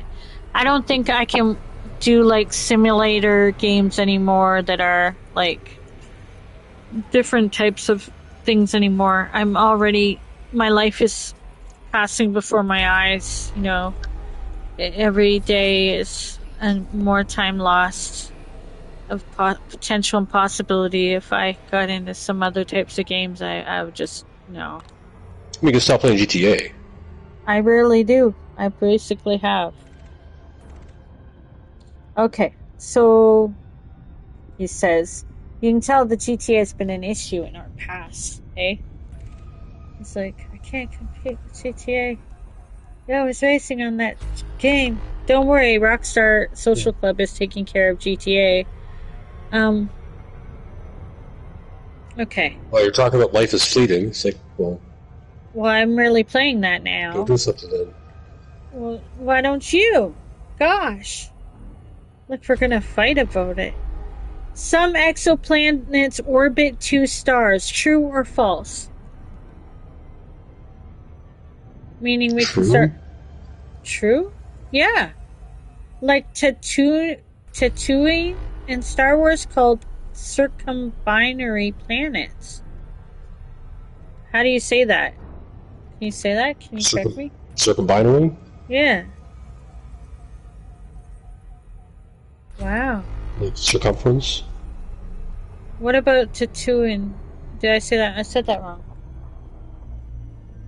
From Star Wars? Yeah, that's what they said. Yeah, That's Tatooine. Tatooine. Thank Have you. you seen the movie?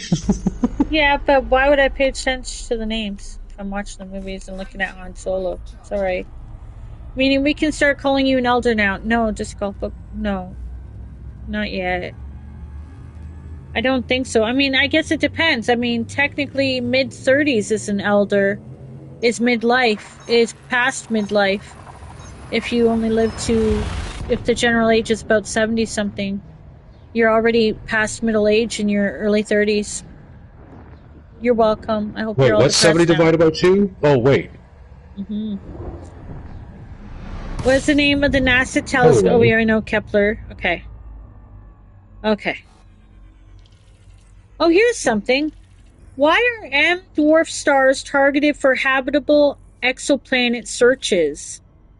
I would like to hear your answer about that. M-type dwarf stars? Yeah, M dwarf stars. Yeah. And why? Why are they used as a target for? Why would they be if they were? Probably a mix of by a vast majority they are the most numerous type of star, Yeah. and they live a lot longer.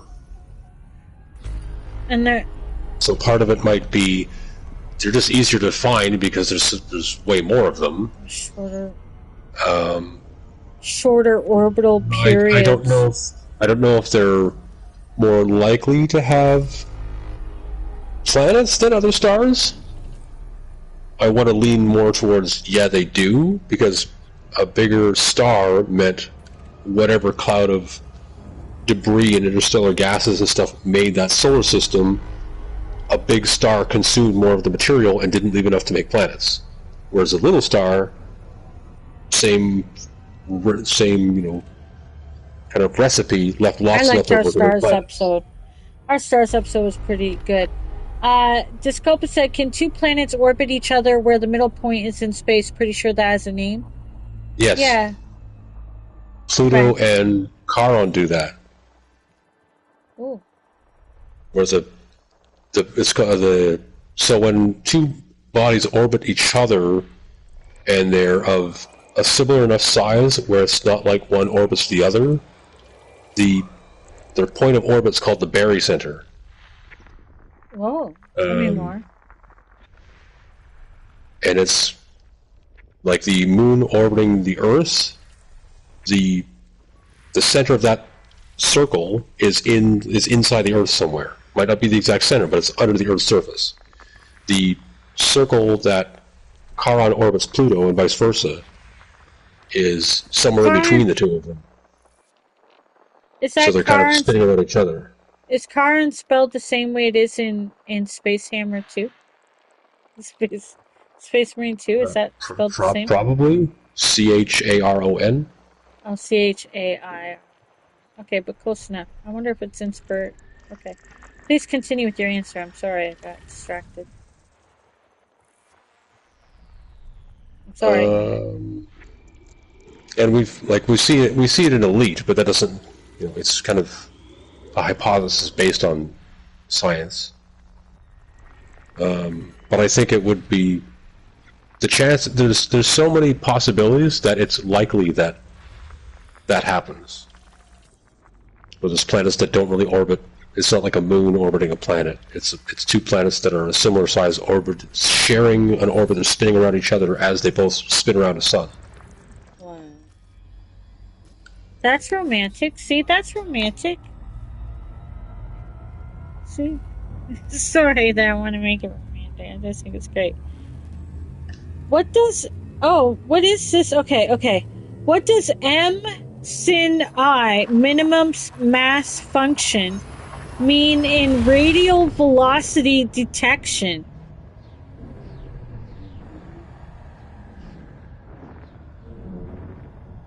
Beg pardon? What does M sin I, minimum mass function, mean in radial velocity detection? M sin I. Yeah.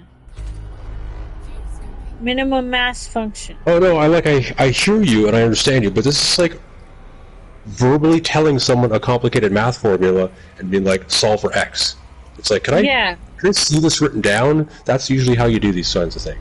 I can't remember what M sin I is because I. Minimum mass function. Yes, I remember you saying that. but sine is like a trigonometric function, so it's going to be Look at that. like I don't even know what that is. What's a trigonometric function? What sine, is that? cosine, tan. Yeah, sure. What's It's how that? you do. It's triangle math, basically. Okay. Yeah, skip triangle math. Skip triangle. I mean, you kind of need triangle math if you're going to study space, though. No, I guess so. For those who study, And what? I just talk So, about it. Many big words, so what much is? science, So great what is? multi. So what is? What is the question again? What does M say? I mean with the radial velocity method? Minimum mass function mean in radial velocity detection? What does it mean in Minimum radial mass velocity function. detection? I'm gonna like throw a shot in the dark and say it has something to do with there has to be a minimum mass that will make something wobble to detect it. Under that threshold, even if there's something there, we can't detect it because it's not making the sun wobble enough. But I don't know. It represents a lower limit on the planet's mass because the true inclination of the orbit is unknown. So kind of Oh, close. okay. Yeah, yeah. So does that make sense? How would you explain that Uh, now that you get their answer? What like what does that mean? What does it mean? that's what I mean. It's like, do you understand the answer that you're explaining either? No, I'm asking you because you're the smart one. I thought it was interesting. Can you? What was the answer again? It represents a lower limit on the planet's mass because the true inclination of the orbit is unknown. So it means we don't know. So when we're radial velocity detection, that's one of the means of finding Yeah, exoplanets, no, right? yeah, I got that. But the whole orbital inclination being unknown thing, I'm Yeah. trying to be like, why? How is that related to the question you just asked? The minimum mass function. It represents a lower limit, I You're guess. saying that like you know the answer, but you Mr. don't. Campbell Supis says it's inferring the planet's minimal mass based on its radial velocity. Exactly. I don't know. Don't worry about it. Of course I don't know what I'm talking about. That's why I asked you. But it's okay. It's okay. We, I was told to go harder on you. I didn't know the hardness would be just because I don't understand it. Um, why is the discovery of atmospheric oxygen and methane together considered a possible biosignature?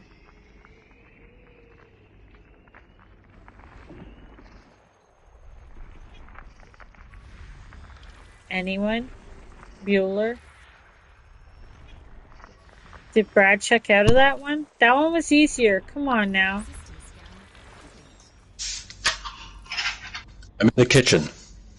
Campbell Soup answered it. Yeah. So what do you want that question again, Brad? Why is the discovery Oxygen, because you need that for life, and methane is probably proof of life. Oh my god, see, and Campbell Soup said methane is made by life, I believe. The answer could be, or whatever words you want to use, because they react with each other and would not coexist unless continuously replenished, possibly by life. Yeah. So Based I on our guess current like knowledge, yeah. simplistic Yeah. keyhole of how we observe life. Oh, Smudge brought me a toy. Yeah. Yeah, see? Because potentially Yeah, life see? that develops on any other planet would develop a different way. Hmm. Like that raining glass sideways planet. Mm. Doesn't mean it's lifeless. It's not likely. Disculpa said, I know there are binary star systems. We talked about binary star systems in the stars episode. It was so exciting. And even trinary if conditions allow for it. But how many is too many stars for a single system? I don't remember us Like, saying that there's too many stars, honestly. how many stars? Or are you talking Yeah. about how many stars in a system that would have like habitable life and exoplanets in it? I don't think he's talking about exoplanets, but this would refer to this could throw back to our stars episode. But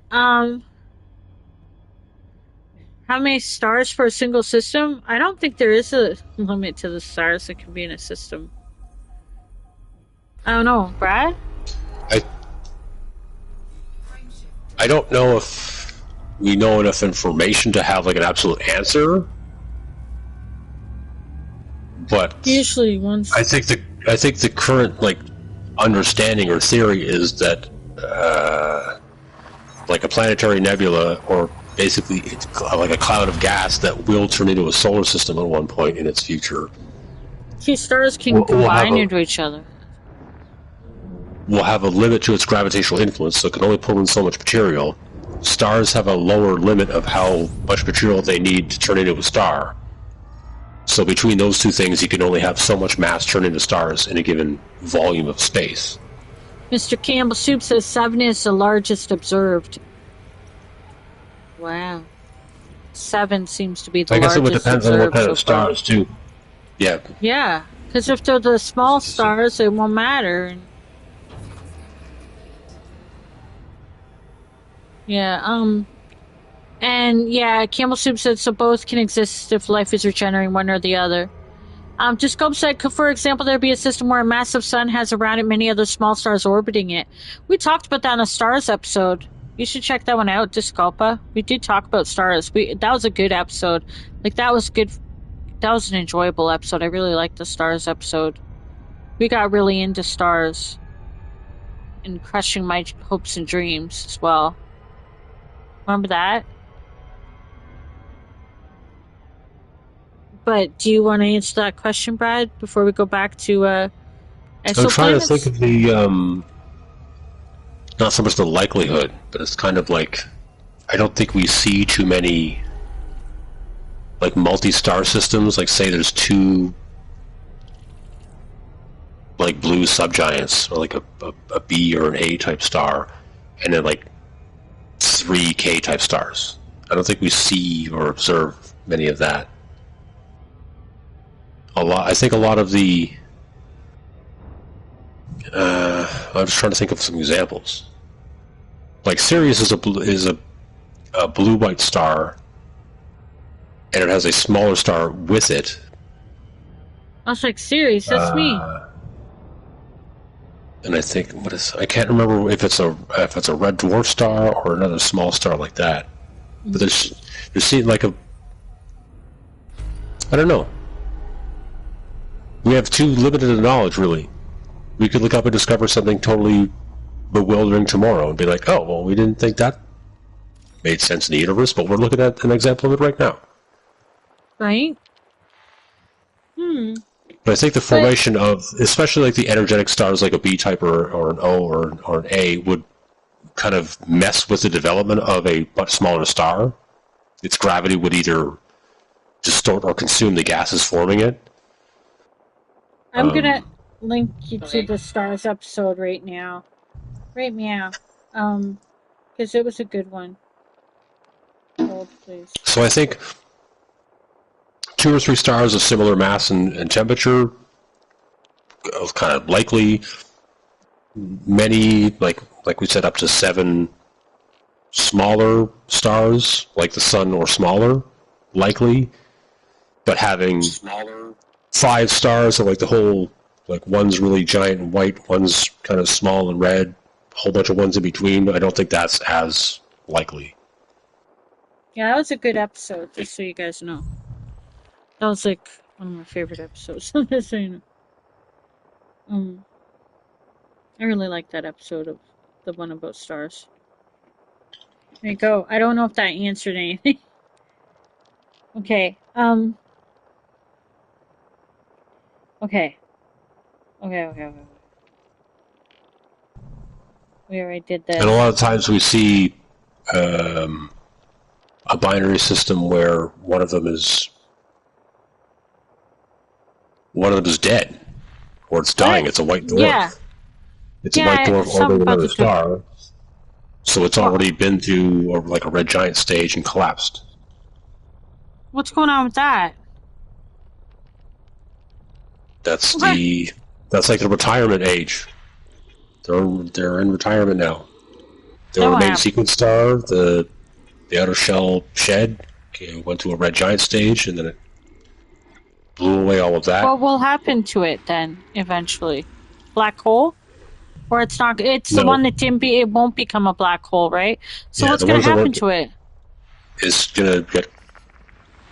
It's gonna just go out like a fire that goes out because it slowly burns all of its fuel until there's no fuel left. So it just gets smaller and smaller, or becomes like Smaller a and dead cooler. rock? Yeah, like over billions of years. It just turns into a rock.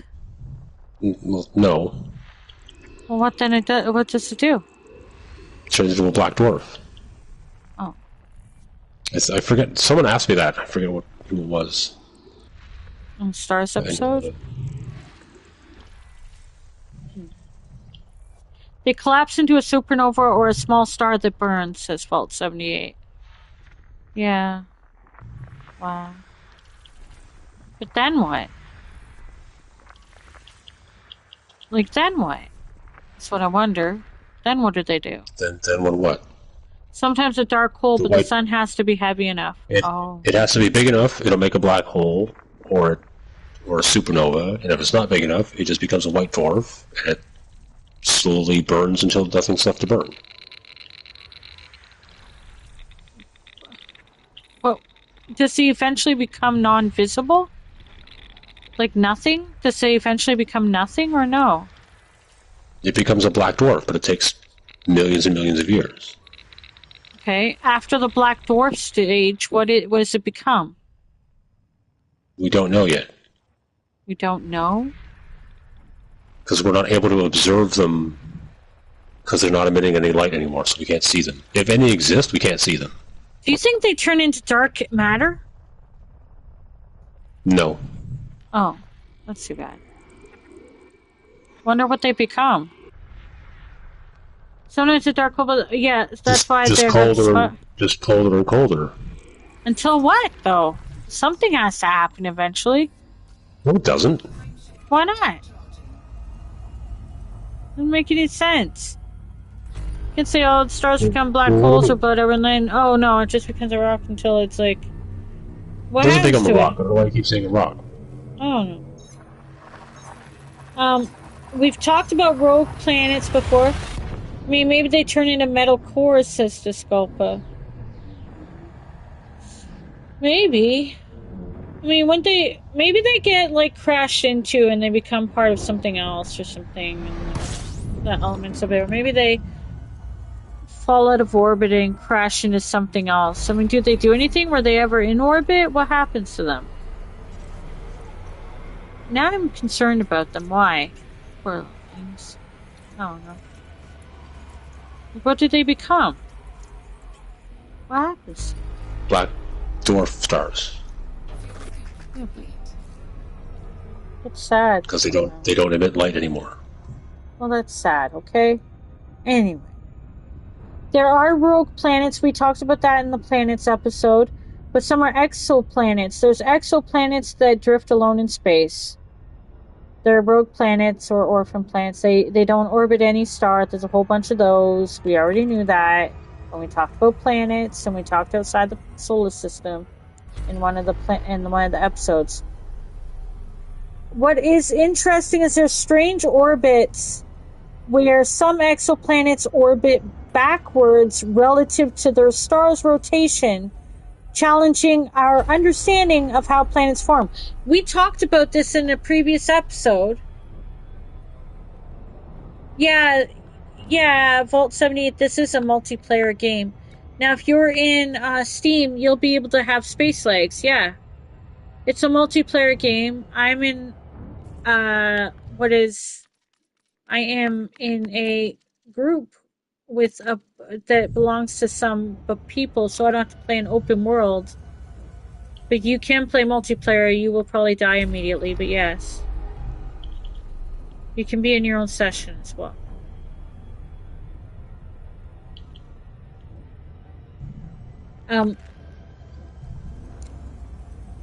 Yeah. Hey, Shadow Kitten. Good to see you. Could a rogue planet harbor life? Says Discopa. I like as the in idea safe that under the surface of the planet in sealed environments. It's like I can have life, I have life, and I ain't attached to nobody. I got like things living on me and everything, and I'm going wherever the fuck I want. That sounds great. part of the Disculpa. Wikipedia article talks about how in the earlier universe, the background radiation that was literally everywhere in the universe was hot enough that planets would not need a star to keep liquid water. The inherent energy around it would be warm enough to have liquid water. So Nice. you could have a planet with life on it and no sun. And I could go wherever the hell I wanted to, which I kind of like. Wouldn't that be kind of cool? I So mean, then, wait, how it does it doesn't stay? But it doesn't then, really go where it wants, but yeah, it wouldn't need an orbit. well, when I think rogue, I think it's, free. So if it has no sun, then it wouldn't have light. But then it could still have life that might not be dependent on any sun source. Yep, Maybe they have there's life on something Earth that else. doesn't need light, and there's life on Earth that doesn't need oxygen. That would be me almost. No, I need oxygen. I probably need light too. My guess is. Wow, though that's kind of interesting to think about. No liquid needs gravity. Oh, do you mean no comma liquid needs gravity or liquid needs gravity? You gotta do you gotta use punctuation on this episode. On the let's discuss, or else I'll read it wrong and then I won't know what you mean. No comma liquid needs gravity or no liquid needs gravity. like, you know what I'm saying? Well, 78. I'm trying to figure out. Coffee needs light, says Disculpa. And you need coffee, therefore Ceres needs light to survive. Ouch. Ouch, with that logic. What if I went off coffee? Then what, huh? And other stupid theories. That'd be like saying Brad was going to go coffee free. Wait, Brad, have you gone coffee free yet? No. You quit everything else. Okay. I'm like, oh gosh. Like let something please remain solid in this universe. No, but you want coffee, and how do you want to do it in space? There's always coffee in space. I've watched lots of aliens movies, and there's always coffee in space, so I'm not worried. I don't know. I don't know how it happens, but they've always got coffee, okay? Don't ruin my fantasies there. Somebody's always got a coffee in their hand. It's likely to drink decaf. Look, decaf is a nightmare. We don't mention the D word around here. Brad, would you drink decaf coffee? No. Why? It's the fucking point. Exactly. Thank you. And that's why Brad and I are friends. Don't want to be awake? Don't drink coffee. Exactly. But I like the taste. Well, then deal with caffeine. Yeah. There you go. See? See? There. See? I'm not the only one. See this, Golfa? You picked the wrong podcast to mention decaf. Okay? Red Bull because I don't know that word, but Max I don't Verstappen. do. Oh, what would he? Oh, you know what that means? I didn't know what that means. He's the race car driver for Team Red Bull. Oh, okay. Well, there you go. Okay, I'm sorry, I didn't know. Most stars have planets. It's now believed almost every star in the Milky Way has at least one planet, making our galaxy packed with billions of worlds. Yeah, what does that have to do with exoplanets, though? But yeah, there's over 5,600 exoplanets with thousands more candidates awaiting confirmation. You mean people have found more exoplanets and they got all get confirmed? I wonder who the fact checker is on that one. Damn, Science? one day... Science is the fact checker. One day I'll find a decaf enjoyer soon, maybe. Well, there are people that, let's say, have IBS that if they still want coffee, they will have to drink decaf if they can't let it go. But so just there's one group you could meet with. I just don't see the point. If you can't have coffee, then don't have coffee. There's tea. Tea is beautiful. Drink tea then. If you can't have caffeine at all, there's herbal teas, and that's not breaking. It's not like having decaf coffee. You're still having teas that aren't caffeinated. That's beautiful. But Yep. I just don't see the point of like, oh, well, I can't drink coffee, so I'm gonna have decaf. Like, why torture yourself like that? Life is hard enough. Yeah, And so you we don't want may not caffeine have out of coffee. scotch. Yeah, like, hey, Red Shadow. Always says Red Shadow. Hello. Hello, Red Shadow. Good to see you. We were just talking about exoplanets and whether they're made of coffee. We totally got off topic there. That's fine.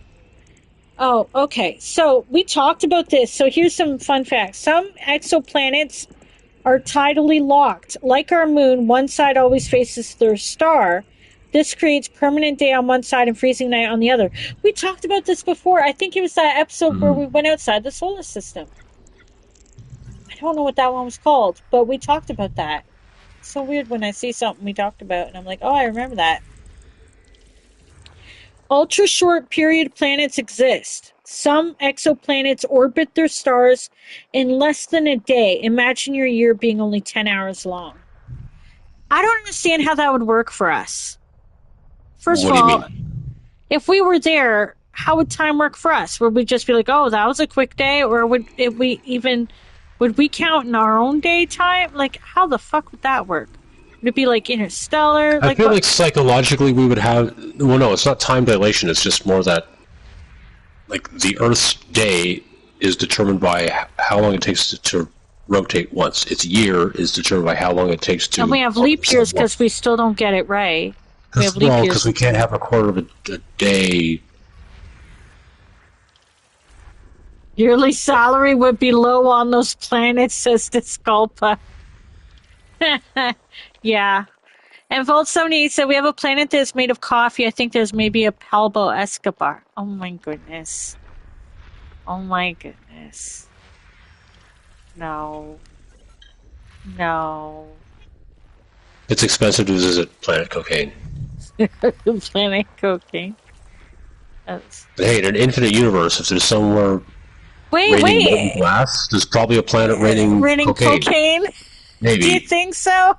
In an advanced universe? Well, what is the element that makes up cocaine? Don't listen, children, but what is the element that makes up cocaine? Well, it's likely a molecule.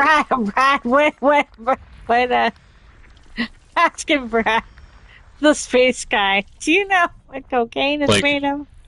Carbon, I know somebody oxygen, in my chat knows. hydrogen, nitrogen make up quite a lot of the things that we eat, consume, and make stuff out of. On this episode, exoplanets and what makes up cocaine. Well, you asked the question. We should go for cocaine.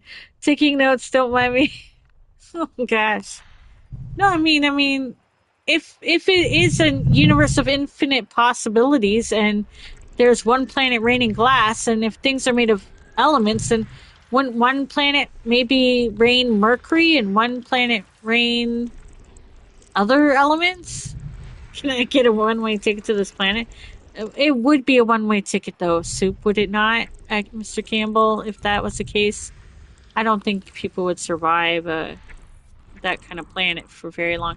Remember Bedazzled with the remake with Brendan Fraser in it? He's been mentioned twice in this. I hope he's doing okay.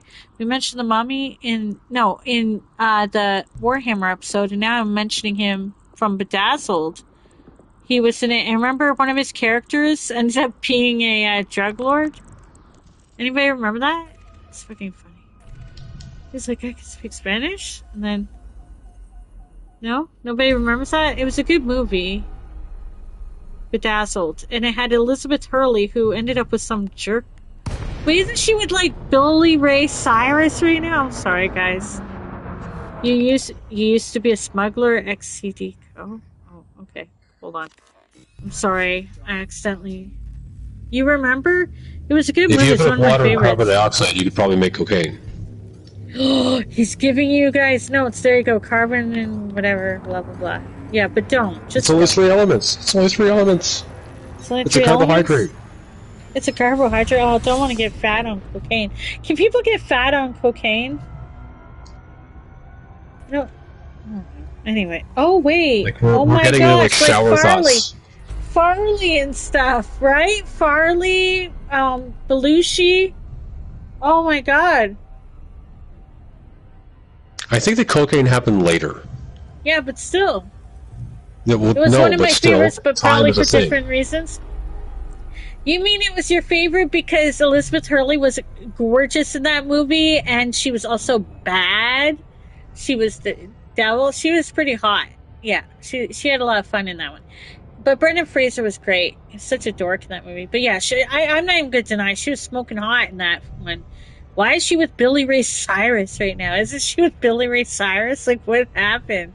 She's still gorgeous and hot. Why did she go, you know what? A real great guy to be with would be Billy Ray Cyrus. I'm sorry, but what? I'm sorry, but no. Brad doesn't care, but I think we should all care if the world is going to hell and Elizabeth Hurley ended up with Billy Ray Cyrus, okay? Brad, you should care. Standards are No. dropping.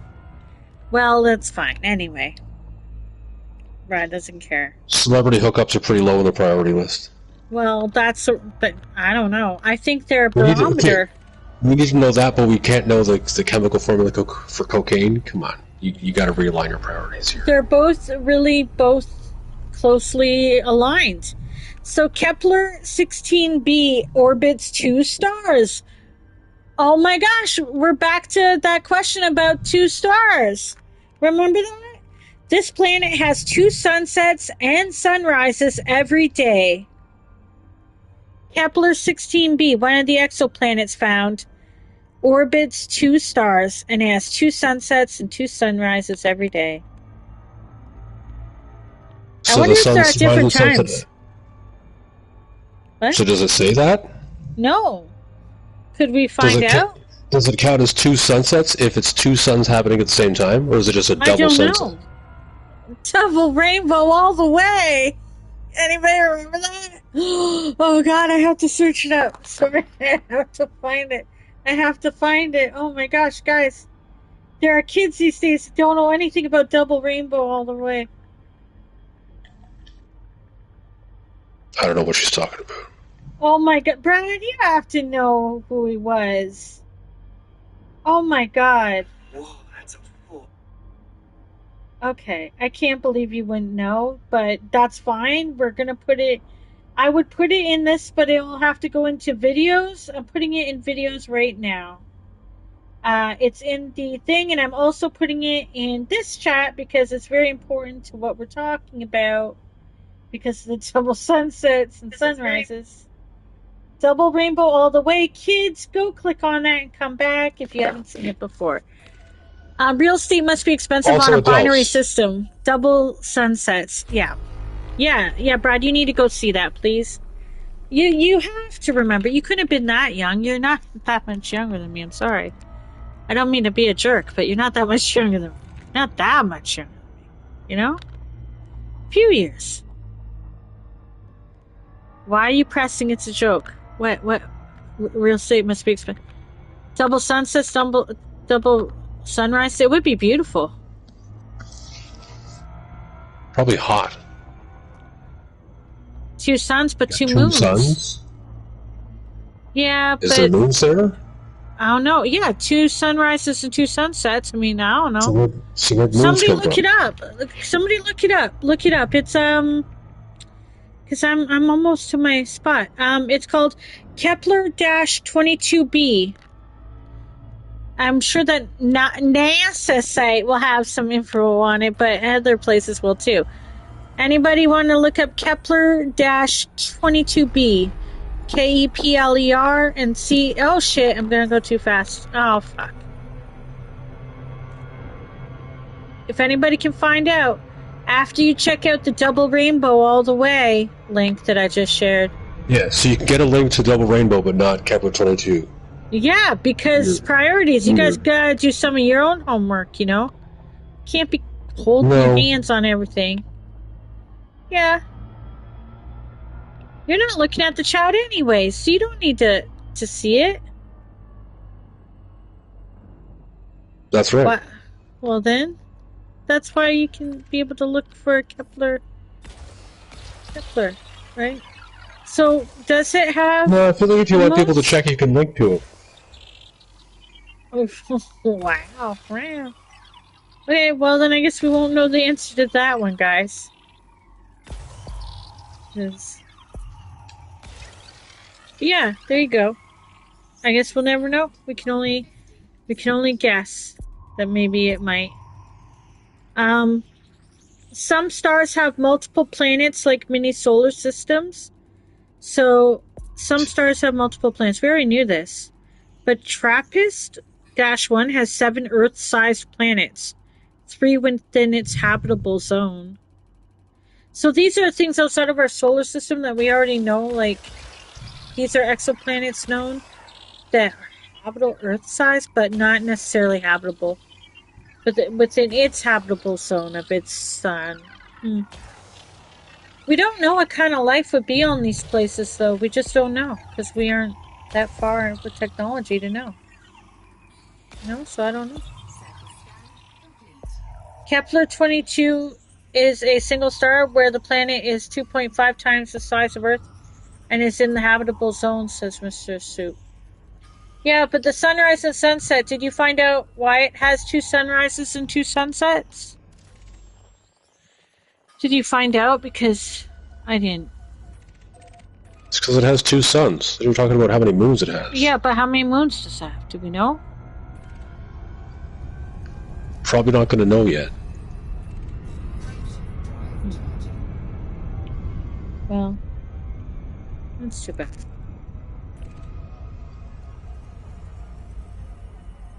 But Kepler 22b is the exoplanet we're talking about. Kepler 22b. What's that? Oh.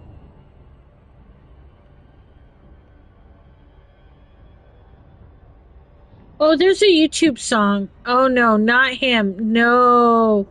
No, Diego, no. That's to go into YouTube section, the videos of interest. Oh no. Oh god. That guy's such a creep.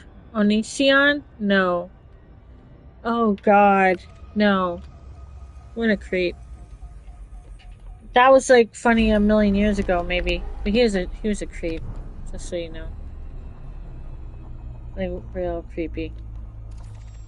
That's the name of the planet, Kepler 22b. Don't see anything about 2 sunrises. Day length is unknown. Years 190 days. Earth days. Okay, let me look it up again then. Kepler 22b.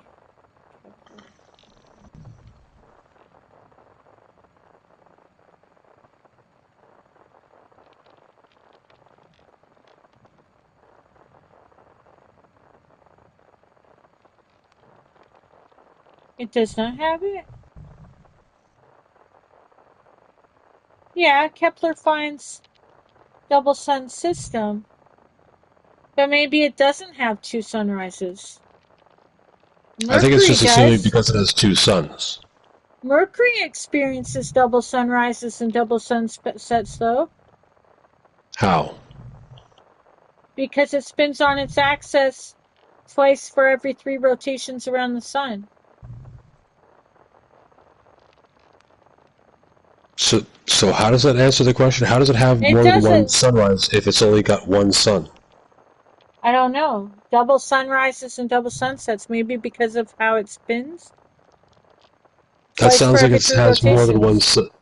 Yeah, so that makes it sound like it has more than one sunrise, like per So maybe that's what 22b day, has. maybe? Hmm.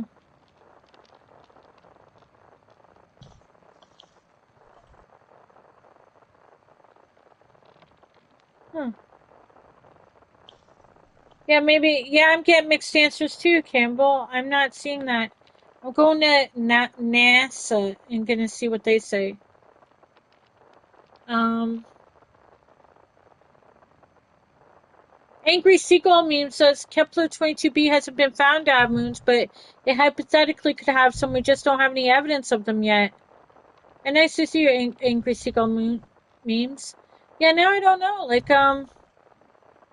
Okay, a possible ocean world orbiting in the habitable zone, the region around a star where the temperature is right for liquid water, a requirement for life on Earth. The planet radius is 2.1 times Earth. Planet type is super Earth. Discovery method transit. Planet mass 9.1 Earths.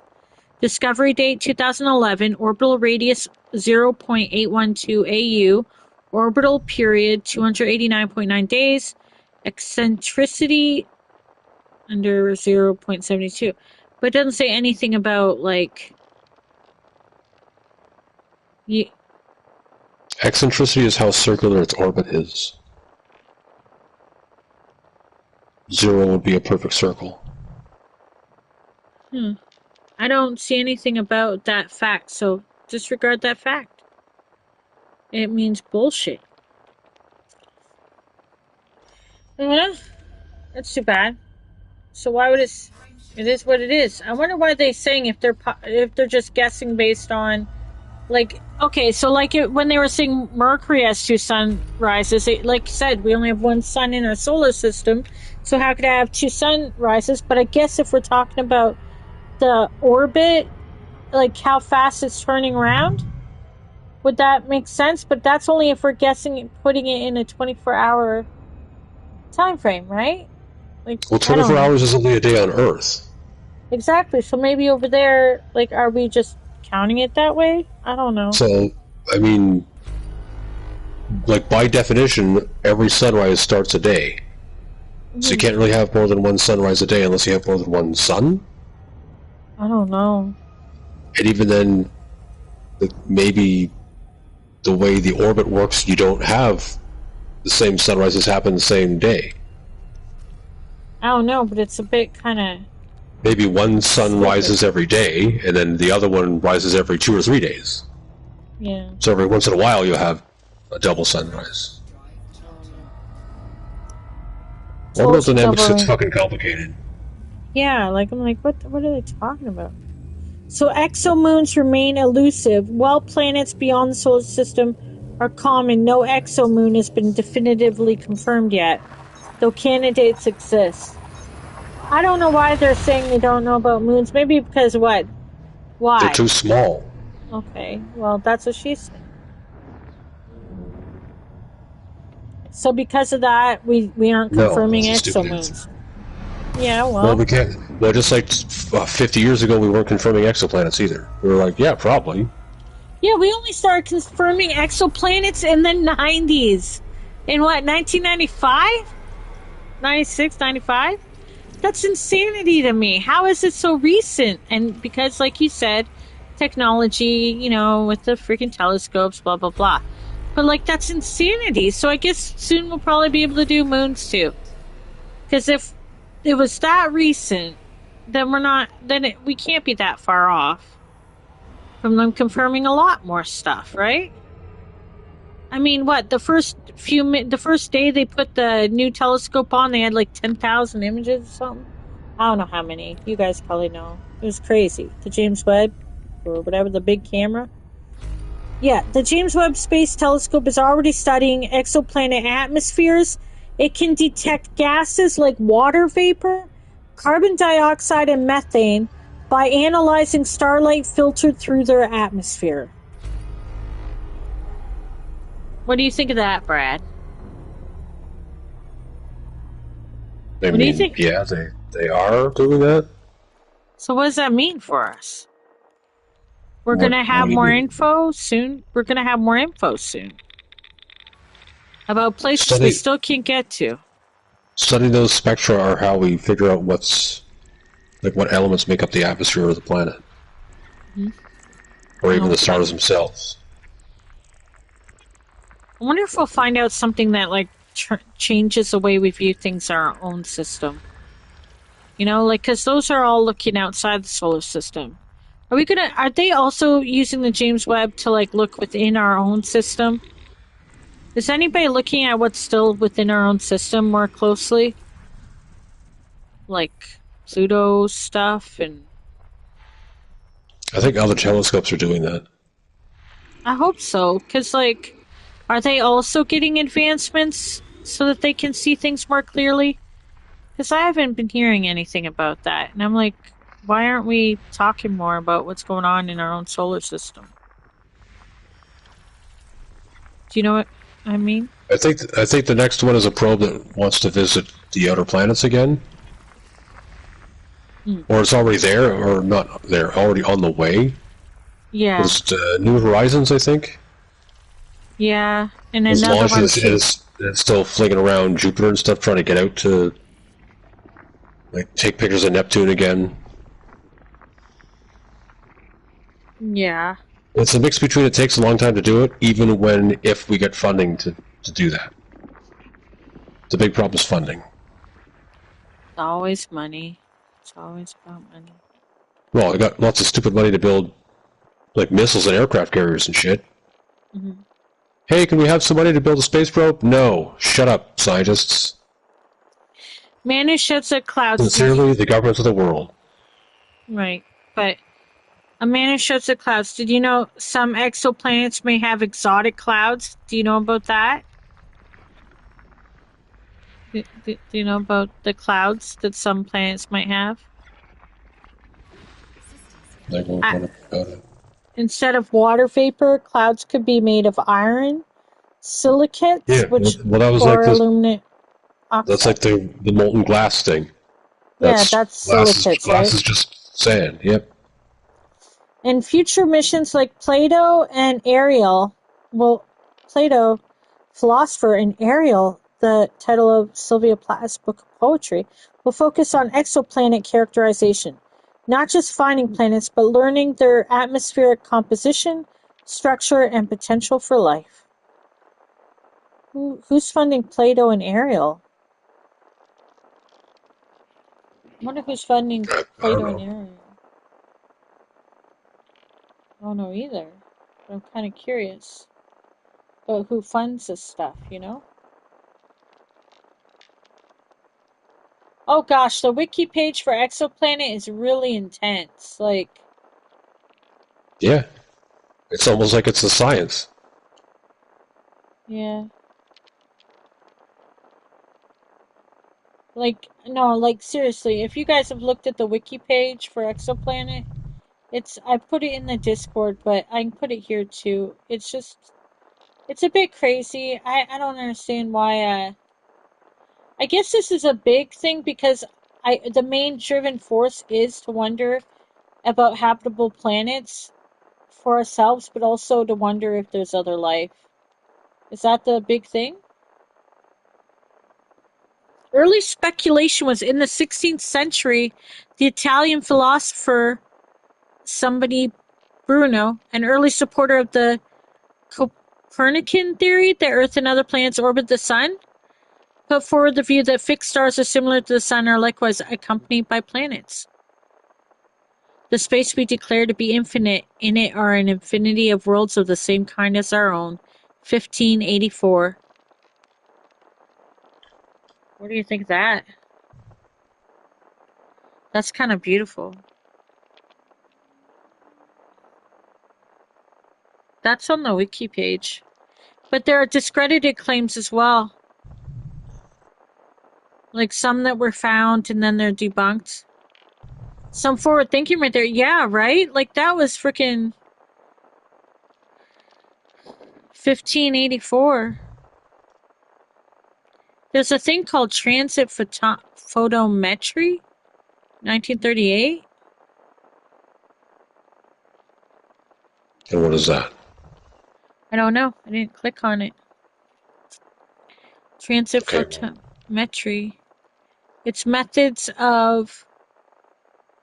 It's the radial velocity method I mentioned earlier. you just said transit method though. Yeah, transit photometry. While the radial velocity method provides information, the photometric method can determine the planet's radius. Oh, blah blah math. No. Soup said people didn't even think that stars and the sun were similar or the same back then. I know. Yet that guy was like, I bet you that there are planets and blah blah blah. What about all these discredited claims, though? That's too bad. Somebody thought they found a pulsar, but there are confirmed discoveries. As of 17th of April 2025, they need to update this Wikipedia. A total of 5,926 confirmed exoplanets are listed in the NASA Exoplanet Archive, including a few that were confirmations of controversial claims from the 1980s.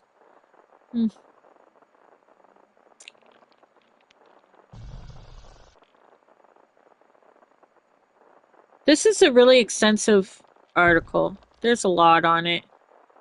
Hot Jupiters. I do like what they call that. Verification by multiplicity. So that's a statistical technique? Does that mean just many people having to look up the same shit? Do you know what that is, Brad? Like, because I don't know. That seems exhausting. Verification by multiplicity. Yeah, sounds like Fact checkers. good. But Kepler, a lot of them have to do with Kepler. Why? Ooh. On September 6th, 2018, they discovered an exoplanet about 145 light years away from Earth in the constellation Virgo. This exoplanet, Wolf 503b, is twice the size of Earth and was discovered orbiting a type of star known as an orange dwarf. It completes one orbit in as few as 6 days because it is very close to the star. It is the only exoplanet that large that can be found near the so-called small planet radius gap. The gap, sometimes called the Fulton Gap, is the observation that it is unusual to find exoplanets with sizes between 1.5 and 2 times the radius of the Earth. Okay, so if it's in the constellation Virgo, so that's just outside our solar system, 145 light years away. That's not very far, right? That's pretty close, isn't it? It's close on, like, on the scale of space, yeah. On a space scale. Well, Proxima Centauri is like a little over 4, so it's a lot further away than that. Yeah, but still. Called it a wolf. It's kind of exciting.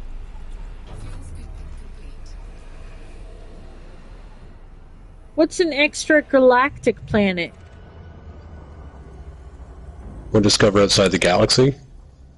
Yeah, an extragalactic planet.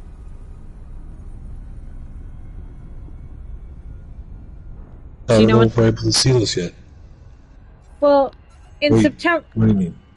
Well, it says in September 2020, astronomers reported evidence for the first time of an extragalactic planet, M51-ULS-1b, detected by eclipsing a bright X-ray source, XRS, in the Whirlpool Galaxy, M51A.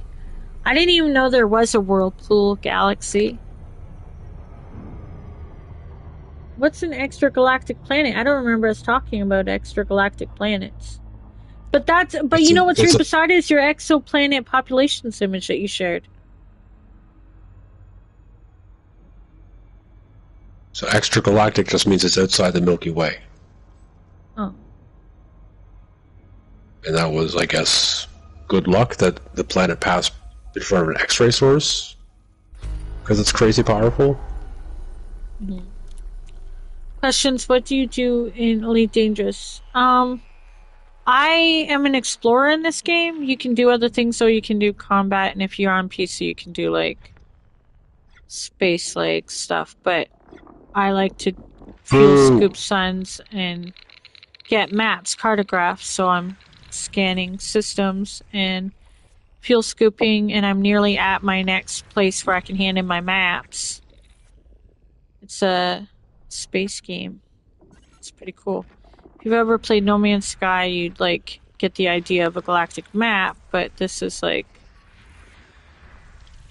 Brad would know. Brad played this game for a gazillion hours. Right, Brad? You could tell you what it is. I mean, Elite Dangerous's map is our galaxy. There you go. See? No Man's Sky is kind of more made up. Yeah. Yeah. There you go. I mean, some of it they guess, obviously, and they do repeat images. You told me. Um, it Yeah. does that. Well, outside of a certain range, we can't really see what's out there, even with the best current telescopes. So, yeah, a lot of the game is just presumption of, well, if we have so many nebula within this volume of space that we can see, kind of extrapolate that over the scale of the galaxy, there's probably X amount of this and that. So many neutron stars, whatever. It's you can also do combat in the game and all that. It's just I don't. I stay in like you can be in a private session or like a session with what are you guys called a Squadron. squadron. Yeah. And I've managed to be able to stay in the same squadron of people who won't blow up my ship, which is really nice. But you can go into the game and, you know, be a fighter with your ship and die immediately a lot. I mean, open play is like going into a GTA lobby, like a public Oh. lobby. Like you might get shot at, or you can go to solo, where it's like you're the only one in the whole game. And before they tore apart the community, it was whatever we did affected both. So your findings on PC were cataloged for players on here as well on console. I don't know if they still do that. I don't know if they still count our console stuff. Do they? I don't know. That's a question to ask. I guess does our stuff still get counted? I don't know. That's a thought. Oh my gosh, could you imagine finding a whole bunch of stuff and it not counting? Anyway. Like you're rich in a currency no one recognizes. Oh, Exactly. But it's still it's a relaxing game if you want to be, or an action intensive game if you want it to be. Certainly if you want it up to date, you're gonna have to play the PC version because decisions made by the company. Okay. Okay, so back on topic, almost done. Yeah, we already did all this, so I don't care. That's all I got. I don't know enough about exoplanets. I just really was like, I don't really know enough about them. I was wondering why, like there's some major ones that have been noticed, and they're clearly a big deal because the James Webb Telescope is working on like finding as many of them as it can. It's a big part of science, I guess. How would this apply to our interest in, let's say, science fiction and or space I get how it applies to space colonization, honestly, because if we want to find habitable planets beyond a solar system, it totally makes sense to care about exoplanets. I guess I answered my own question. It just makes sense that we'd want to find other habitable planets for human life. I guess that's real estate. Yeah, so I guess that's really is that the only reason why we're looking to see if there's other life and or possibilities for us to have other places to go one day? I don't know. It's because we're a naturally curious species. Yeah, it's We want to find out. There was more methods that I didn't even know about. Can I name some indirect methods for finding stuff from the wiki page? Sure. We already knew about transit method. There's radial velocity or Doppler method, which you could talk about if you want to. Transit timing variation. Transit duration variation. Gravitational microlensing, which you mentioned. Astrometry. Astrometry? Oh my god, that consists of precisely measuring a star's position in the sky and observing the changes in that position over time. The motion of a star due to the gravitational influence of a planet may. Oh my god, like, holy See, crap. Anyway, wobbling.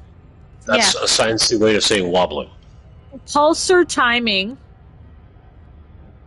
variable star timing, so pulsation frequency, reflection emission modulations, relativistic beaming, ellipsoidal variations. That's massive planets close to their host stars can slightly deform the shape of the star. This causes the brightness of the star to slightly deviate depending on how it is rotated relative to Earth. Polarimetry. It's a method where polarized light reflected out. My goodness, and circumstellar disks. Disks of space dust surround many stars thought to originate from collisions among asteroids and comets. The dust can be detected because it absorbs starlight and re-emits it as infrared radiation. Features on the disks may suggest the presence of planets, though this is not considered a definitive detection method. Wow. So, guys, what You we're get all buying that? should. Yeah. That was a lot of science. That was, but those are different methods of using it. But now we're just going to use the telescope and take pictures of it. Well, like, yes and no, because the telescope is not just visual. If anything, a lot of telescopes aren't visual. Because there's lots of dust in the way over. Kat, why are you Over asking a sound. question about Helldivers 2 war bonds? Like, you're not new to war Helldivers. You've already gotten war bonds. What are you talking about? Well, that's your thing. Sorry, I don't remember now either. I'm sorry. All I know is like that over hundreds or thousands of light years, there's too much like space dust or like radiation interference and things like that, or gravity itself will mess up light. So we don't rely on like visual light to see stuff. That's why a lot of telescopes are talking about infrared or X-ray or ultraviolet. There's other parts of the spectrum that are more powerful, like gamma rays and X-rays are more powerful than visual light. Just like visual light's more powerful than radio waves, but they're all electronic radiation.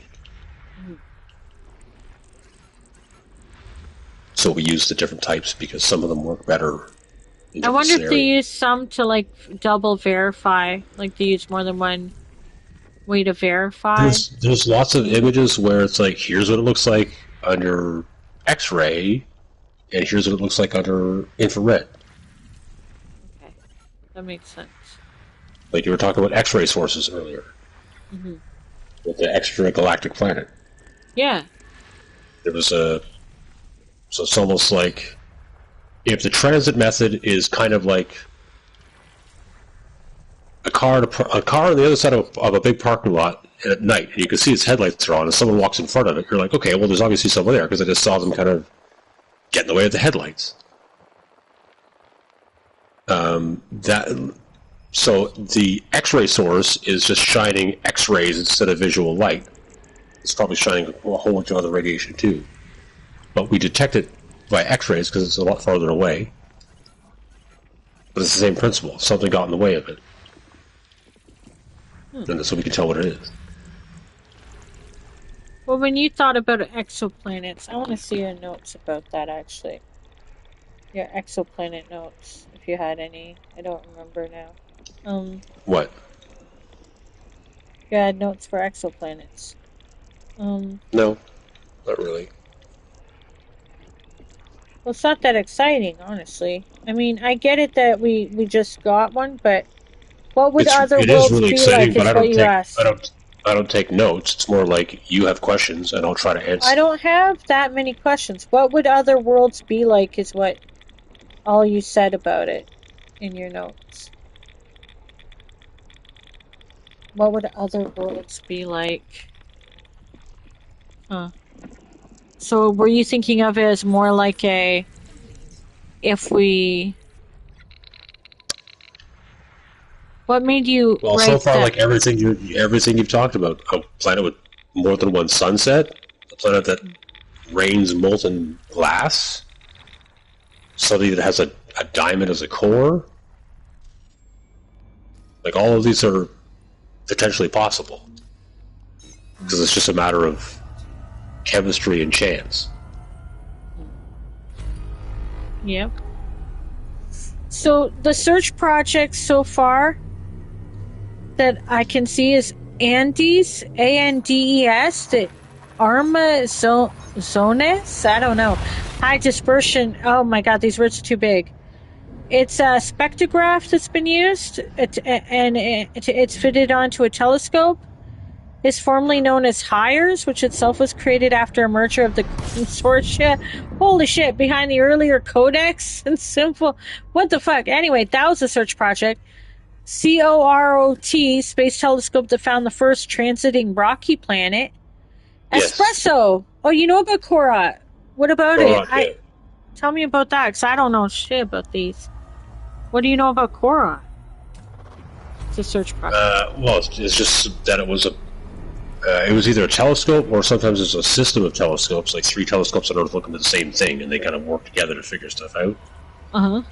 Or other observatories or telescopes in orbit. But like Corot, TRAPPIST, WASP, these are all... The planets are named like that because it's like WASP-1 was the first planet that the WASP... That's one of the ones was mentioned, yeah. Like program or telescope found. Kepler 22 is the 22nd planet that Kepler found.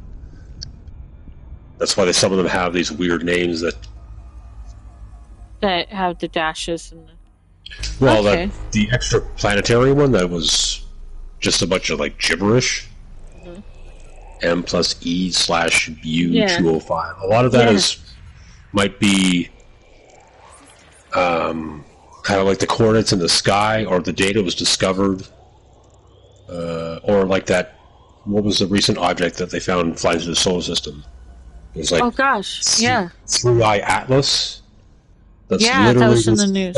It's the third eye for interstellar object found, and it was discovered by the Atlas, like satellite or telescope or something like that.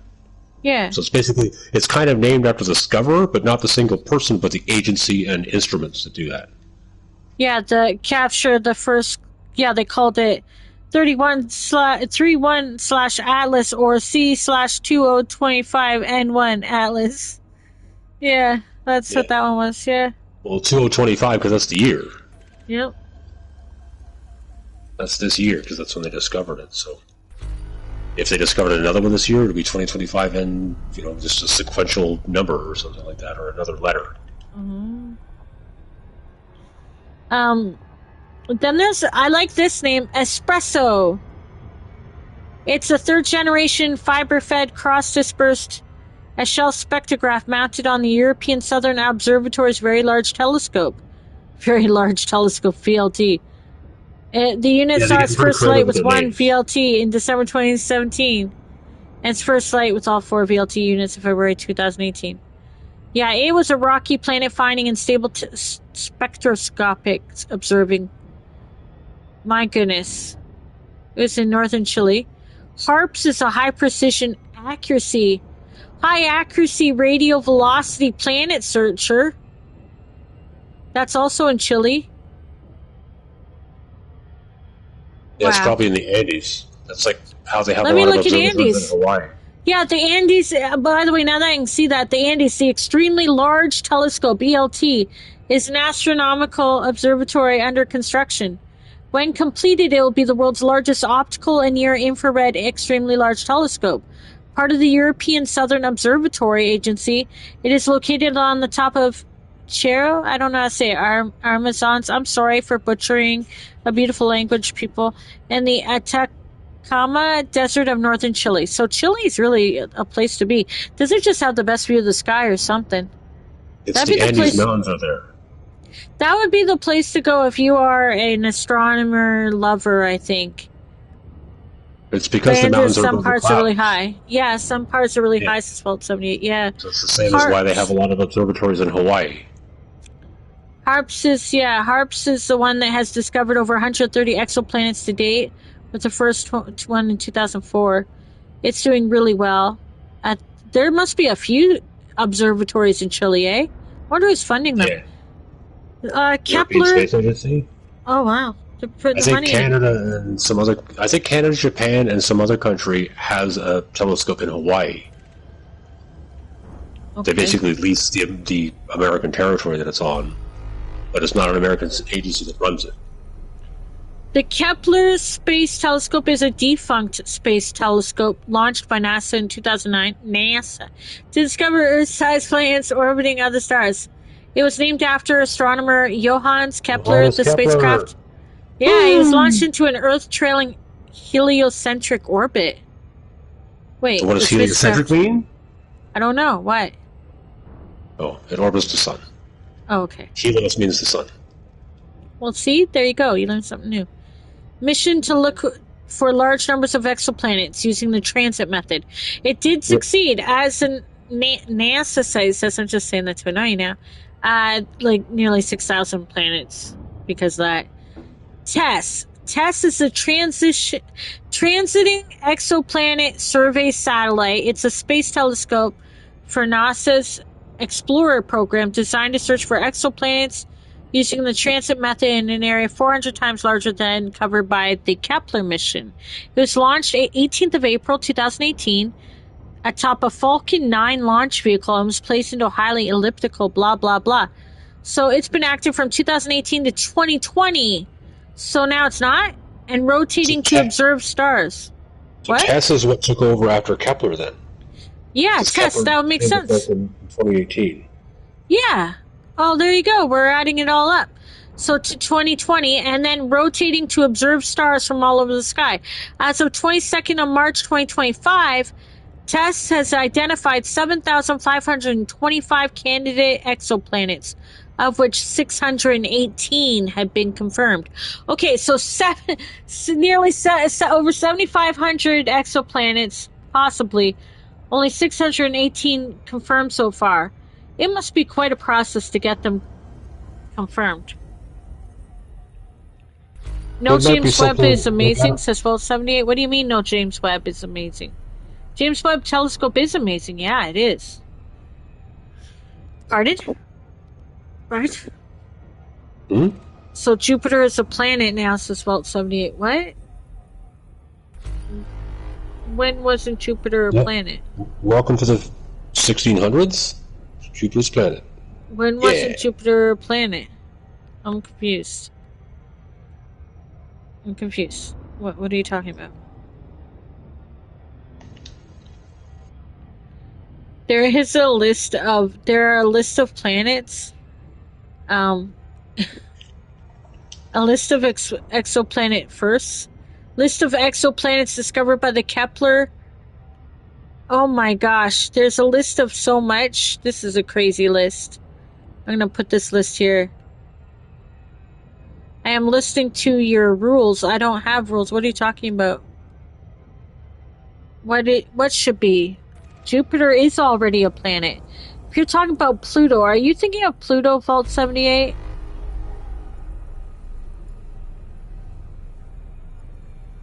Are you wondering if Pluto's a planet? Are you confusing Jupiter with Pluto? This is your brain on drugs. Or are you just, like, really tired? Because I'm tired too, but... Like, what are you talking about? Jupiter's a planet, yeah. In our solar system. No? Vault 78. Do you need to learn how to use punctuation again? Or something? What is going on? Are you okay? I don't know how to use a semicolon. Please help. No, I don't know. Like, I don't know what they're really trying to say. I mean, you can just totally ignore them until they make sense. That's a possibility. No, because then everybody would have to ignore me all the time, because I never make sense. That doesn't make any sense. Well, start making sense then. I don't have to. I am how I am. Either like it or don't. Okay, go to your room. Jupiter is a planet. Yeah, of course. It's been a planet the whole time. Okay. So the James Webb Telescope had previously discovered more than 100 planets, mostly through the transit method. But now, and the transit method is, as we said, in which the telescope watches an exoplanet pass in front of its parent star, causing a brief dimming in the star's light. Direct imaging is capturing a photo of a star orbiting an exoplanet is a far more challenging task. But now they're doing it with a big, big thingy. Big, big, big. It's so big. How big is it? It's that big. You know? It's super big. So I guess the reason why they want to keep looking at these is, like I said, they discover them in many ways, but they're doing it because they're just curious, right? You can help search for exoplanets, by the way. If you guys are tired of playing video games or watching streams and you want to do something with your life, here's something. There's actually, you can help right there. Planetary.org says you can help. You can help make a difference in an exoplanet's life, just so you know. Oh my gosh, they even show the images. Oh wait, I'm this how to search for exoplanets. I'm gonna put in the. Do I put it into research or the Let's Discuss podcast? Can I put it in the Let's Discuss? Look, guys, you guys got to see this. Hold on, that's kind of intense. There, it shows images for all the methods. And I don't know, it's kind of neat. Space warping planets, the microlensing method. Wobbly stars, the astrometry method. Fireflies next to spotlights. Why are they getting so poetic? But yeah, there you guys go.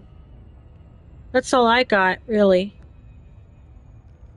I mean, that and just a few jumps, Brad. I have 2 jumps to hand in my maps. If Brad is even there. Brad, are you there? Yeah. I don't know what to say about exoplanets. I was more excited about stars. Like, planets don't really do it for me, exoplanets. It's like, they're out there. You know? They're out there, but, you know. You should post those questions in the Ask Brad GPT so I can read them. There are no questions. What questions? That weird quiz you had earlier. Oh, no. Why, so you can see them ahead of time? No, Sure. like the ones you asked earlier. Yeah, I know what you're talking I about. don't know what the hell you're talking about that. Oh, okay, sure. They were more astrophysics-y. It's probably too high. Really, it wasn't really translatable. Probably I should just not. I should just be more curious about the topic. I was as curious as I could get. You know, like there wasn't that much for me to work with exoplanets. I mean, I get it about the idea of habitable life beyond our solar system, but we kind of talked about this stuff when we talked about, you know, traveling to, you know, and colonizing planets, you know. But with exoplanets, I guess it just comes down to we're looking at what possibly could be places we might want to go to, but we're so far away from even going that does it really matter? I mean, it matters, I guess, for the future, but right now, I don't know. Like, yay, It we matters see right more. now because we're discovering it. So, yeah. I guess That's so, what it and is. then that's about it. Yeah, that's about it. You have to Discovering it, discover something before you know if it's relevant or not. If you don't discover it, you'll never know. right? I'm True. glad they figured out chemistry for the most part.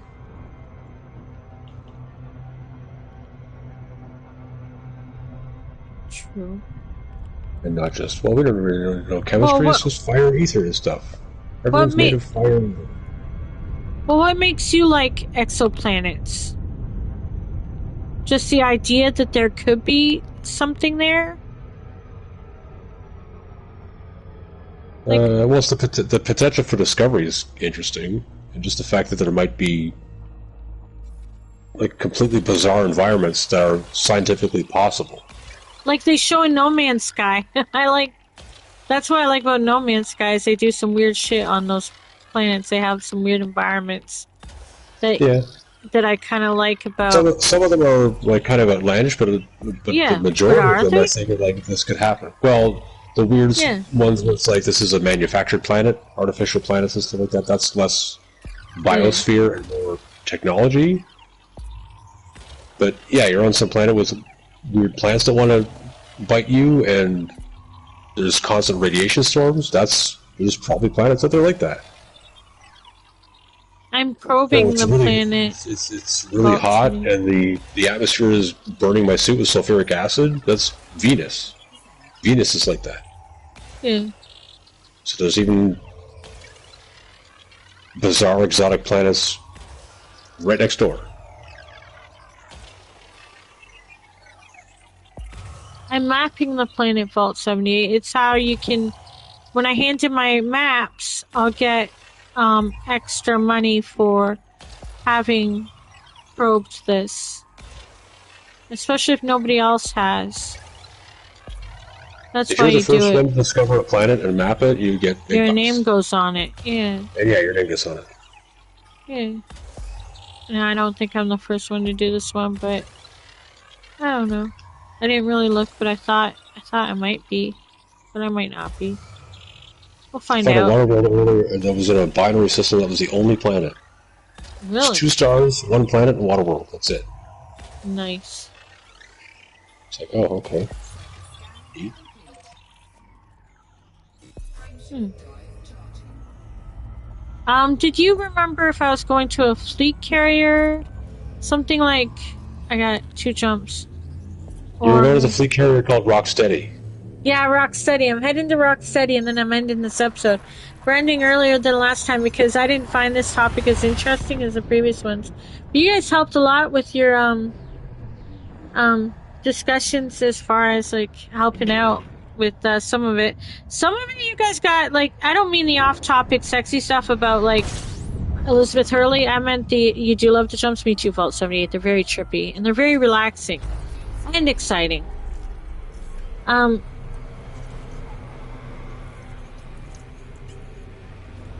when we I don't know what we'll do next week. Are we going back to Warhammer?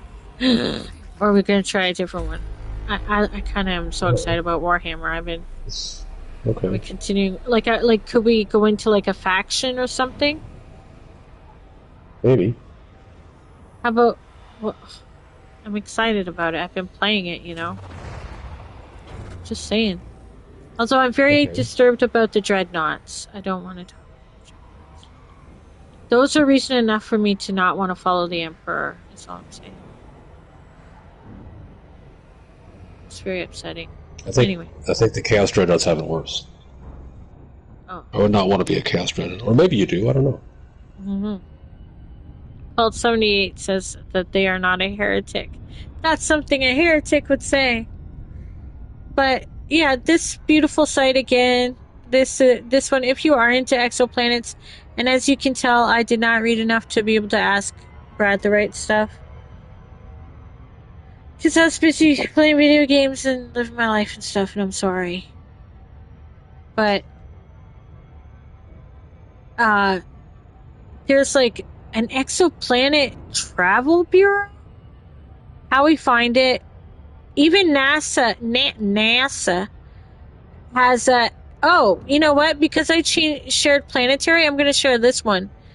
Citizen Science is what it's called. Although I don't really want to help the U.S. government right now, but if you are into science stuff, here it is. You can help them find exoplanets. The public they like collaborating. And apparently there's something called Exoplanet Explorers, Planet Hunter Tests, Backyard Worlds. What's that? Planet Patrol, Disc Detective. Wow. This is a bigger deal. So I made this sound like it's not a big deal, but like by the extensiveness of this site, I'm telling you, some people really, really, really, really, really love. You're amazed that I can fly this thing? Well, I had to crash into a lot of suns to be able to do this, just so you know. I will not give any flying lessons. It was very frustrating to teach me, though. Daniel sort of taught me.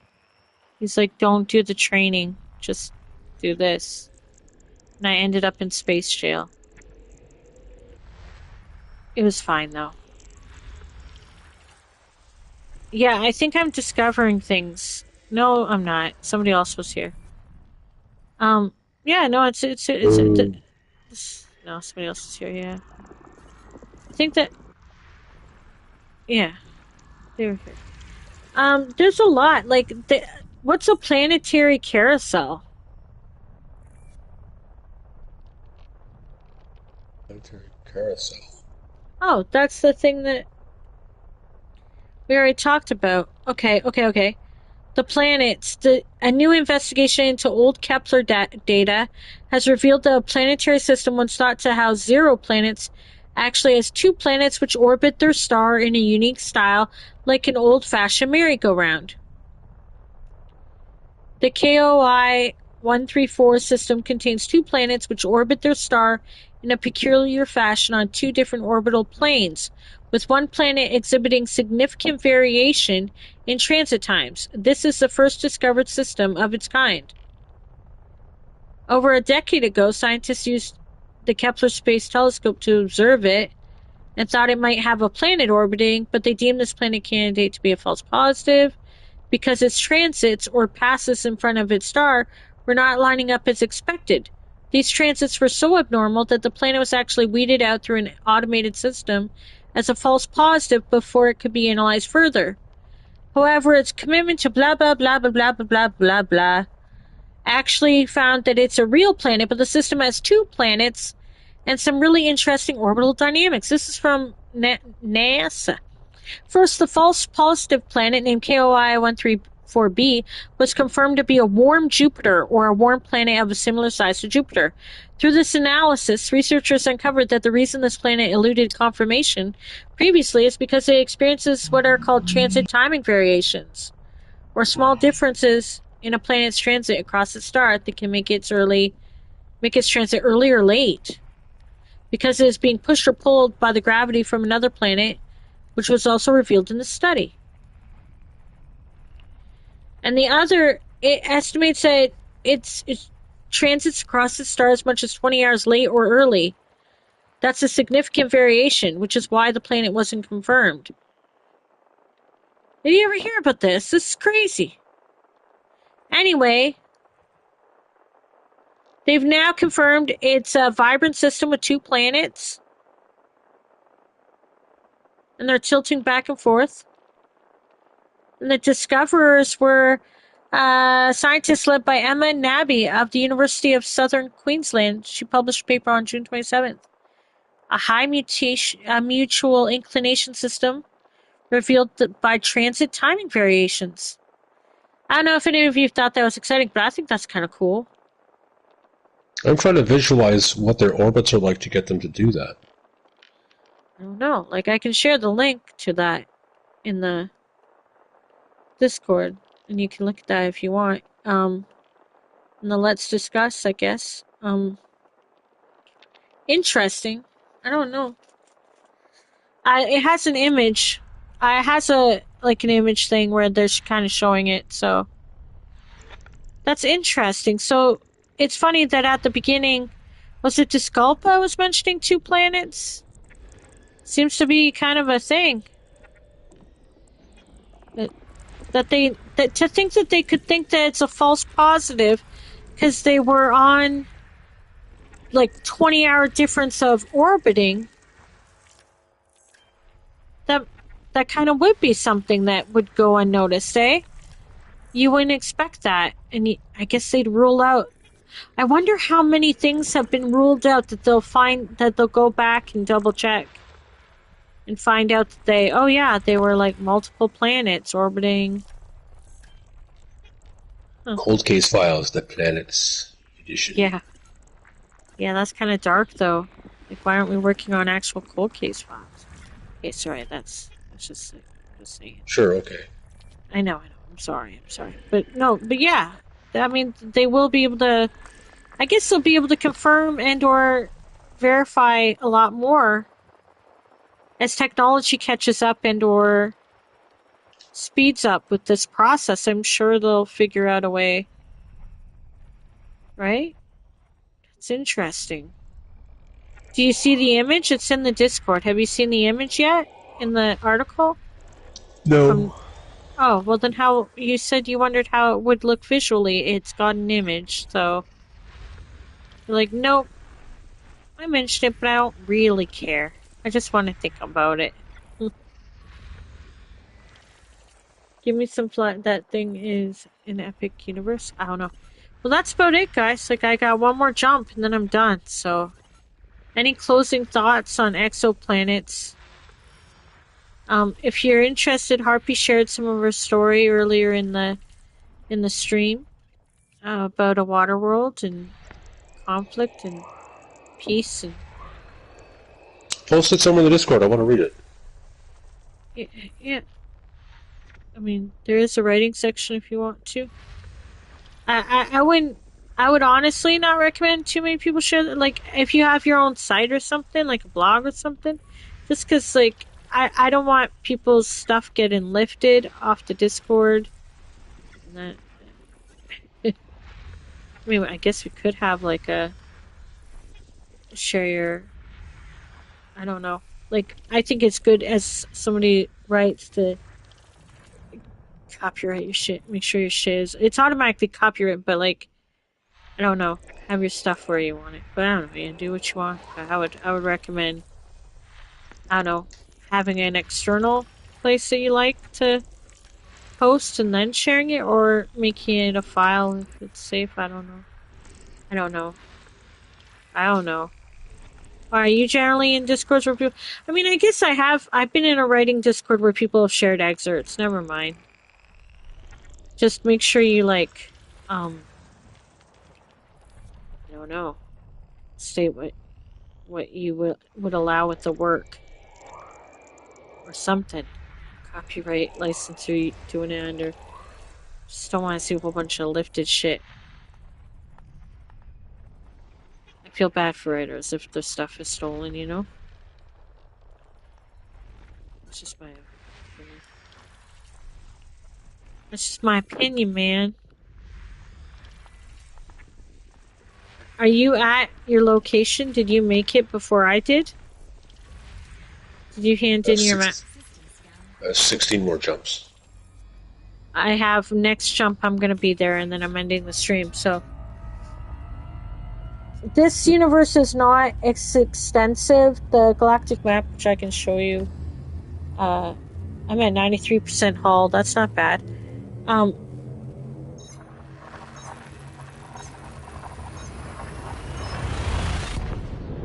The No Man's Sky is an extensive. Why do they want me to ask if I found what I was looking for? No. That thing in Epic Universe. I don't know. Whoa. Beautiful though. Oh shit, it's got 73 bodies. When you finally make it to your home, the location you want to get to, but there's 73 things for you to fucking scan when you get in there. Why does it do that? I'm like, it's the last stop. Can't you just let me go there? It's like, no, there's 73 things for you to freaking scan. Oh no. It's like you're not over yet, even though Brett has not a lot to say on exoplanets. Have you written any exoplanets? I guess anything outside the solar system would be exoplanet, eh? As you said, that's what it is. Yeah. Are we only caring about... You see 1 by 1? Yeah, 1 by 1, you're right. What percentage am I at? Gosh, so when it's like that, 25%, okay. Yeah, one by one. They are nice though to get. Like if you want to relax and you end up becoming an explorer that likes to hand in the maps, I'd say this is a great way to do it. Just not while doing a podcast. You just do this and like you get to, I don't know, chill. It's kind of nice from if you want like change. But there's so much more to the game than this. Don't worry. I just found this to be my favorite way to play Elite Dangerous. Right? Do you want to say anything before not closing, but any thoughts about that you know about EXO? You can just have me ask questions and not know anything about it yourself. Like, did you ever learn anything about them that you thought were interesting before we go? I don't want to just ask questions. I'm curious about what you think of them, what you know of them. Or your favorite, what would make you interested in them. Do you know what I mean? Just the fact that we're finding them and it's not just science fiction anymore. Why did we think they were science fiction, I wonder? Because we couldn't see them. We didn't think there would be anything beyond what we see. We didn't prove it yet. Yeah. There's hundreds of years we didn't have any proof. Yeah, I mean, what? We didn't start proving it till the 90s. That's still weird to me. I don't really, that doesn't seem to make sense to me. Was it really 1995 where we first proved it? With the telescopes, I mean? When do, that doesn't make sense to me. We proved it way before then, right? No. We No? weren't able to. We weren't able to build telescopes that could do that yet. Why does that hurt my brain that it was 1995 that they first proved it? In like that kind with the telescope. But we believe since the what 1600s at least or before then. I'm sure there are peoples who believed it long before who had a knowledge or, you know, idea, comprehension of that. You know? That guy couldn't have been the first person to think of it.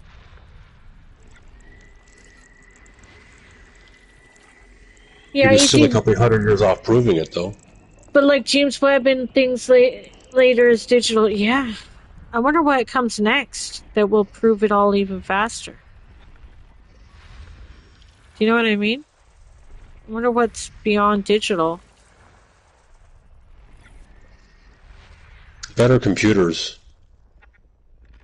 Because right now the problem is we have so much data being collected that it takes time to sift through it. Or like you mentioned earlier, you get like a false positive. It's like, okay, well, Yeah. there wasn't enough, I guess, dynamic parameters to be like, well, maybe this is one. It was more Virtual of a black and reality. white. Like this is Vault 78 no. thinks virtual reality. I don't think that's something that can prove it, virtual reality. Although, are you thinking like Ready Player One shit? That's a good movie anyway. No, I don't see how VR would. That's not real, you know? It's not something beyond that.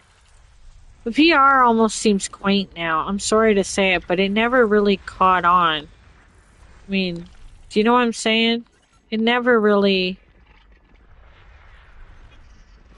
it never really delivered. Remember how that guy tried to make it a thing and it just couldn't become a thing.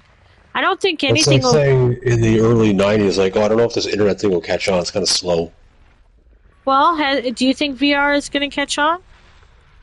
And in the 90s, it did Yeah, catch it's on. nascent. But I don't know what you're talking about, but I remember internet being. Yeah, I play Pokemon Go, and yeah, I've seen it be. I can see how you can catch it in the wild, and yeah, yeah, Vault 78. I have Pokemon Go. What do you think I am? Of course, I've played it. It's on my phone. I just don't go outside, so I don't bother playing it. And when I do go outside, I like to take photos and stuff, so I don't bother to play it. Yes, I have played Pokemon Go. My character is several years old. I played it on the first day it became public, like open. So I was living in a small city in my hometown. I was like, what the fuck else am I gonna do? So you never chill out in the park? No, I don't, Fault 78. But if I do chill out in the park, I'm not gonna be playing Pokemon Go. I might be hanging with people who will play it. It'll still be on my phone, but I don't really care about it. I cared about when I first moved here to like spin it, but yeah, I know about seeing VR on it. And yeah, it's done well. I'm just saying I didn't it's great to see Pokemon like to see Pikachu in my living room, but it's not that exciting for me. And I don't think that's the same as finding a exoplanet. Like that VR, that Pikachu is here in this physical space. I'm not in the space of where. Do you know what I mean? No? What are you talking about? Why are you ha ha haing? Why wouldn't I have played Pokemon Go? I took pictures of it the day it was released. Pikachu is. Where's my Pokemon Go? Hold on. If I ever go outside again, I'll share my I'll become friends with some of you guys if you want. Augmented reality, yeah, but it doesn't really. I find it more annoying now to turn the background off. Just look at the normal cartoon thing because I don't need to see. If I want to see what's around me, I'll look around me. You know what I mean? There's a lot of shit around me, by the way. Yeah, I'm Series Oh No on there. If you want to find me, I don't know if you can find me. Gonna have to share the QR code. Did you ever play Pokemon Go, Brad? No. See, he has a life. See, he didn't need to play it. I started out good, but I'm only at level 33. I stopped playing it. Like I got 97 friends, and it's been a long time since I played with them or some opened their gifts or anything. I started in 2016, July 17th. So for some of you were born, you're welcome. So yeah, that was a sidestep, but I'm almost done. Just in case there's any 9-year-olds listening. Yeah. Fucking hell. Who knows, right? I've got it on my phone just in case, like, the urge strikes. I mean, to be fair, I live somewhere where there are a lot of Pokestops. Like, if I actually went outside, at least I could spin a lot of things. Where I first started playing it in my home city, there was like there was no stop. There was no stops. Like there was nothing really.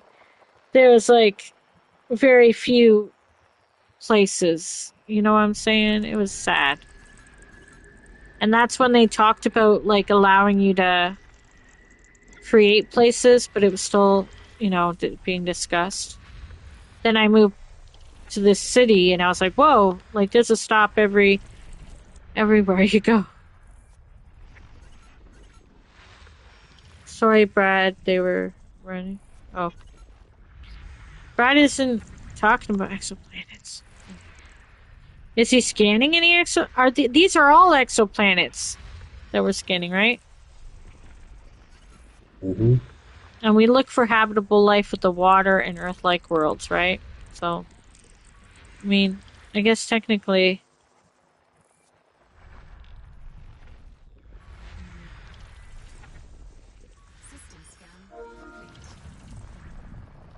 I have no idea what that is. What is that? Pokemon Go is trash. Stupid Pidgey invading my home. 1 out of 10. Do not recommend. Said Arch. Yeah, I don't play it. But I did like it. I mean, because it was okay. I know we're on a tangent, but because Brad isn't adding anything right now, and we're gonna wrap up in a minute. Uh, Yeah, I'm gonna go get something to eat. you are? You're not gonna end up then with the final thoughts about exoplanets? Well, we can. Oh, okay. Well, What are I your don't know final where to thoughts on go. exoplanets? Okay. Well, I'm trying to find the place I'm supposed to go to. I don't know what it's called. The it's not listed still.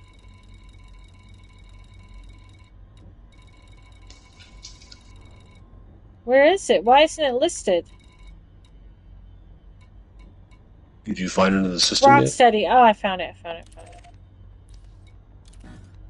But first, the galaxy map, so you guys know this is where I came from so far. This is where I am. I'm still far away from the bubble or the center of the map. Sagittarius A asterisk, just so you guys know. And I am about to go to the final spot. I just want to say it was exciting when it came out because it allowed us, all of us were out walking, which is great, and people were talking to each other and playing the game. And it was actually very exciting, especially if you lived in a smaller city or whatever. It was very exciting time because it was something new and we could interact and you could make you could meet people and play the game with them and spend. It was nice and it was good for people to get out, and it's still good to this day, depending on where you live, for people who don't want to be social around the people around them, but want to look at their phone, but actually catch Pokemon. I mean, yeah, Pokemon Go is a good. I'm not against it. I don't think it's trash. I'm busy doing something else when I'm outside, if I'm ever outside, like panicking or taking pictures. Or panicking while I take pictures. I'm getting to Rocksteady right now, Brad. Who's gonna go eat. It's 10:18. This is our shortest one yet. Exoplanets don't have a lot of thoughts to give on that one. I haven't really laughed in this episode. This episode was not really that funny. But thank you so much. Brad just doesn't want to really. I don't know. Brad, will you please give them something? Because I got nothing. Exoplanets. Final thoughts? Brad's got. I don't think he can hear me. Is my voice transmitting? Hold on.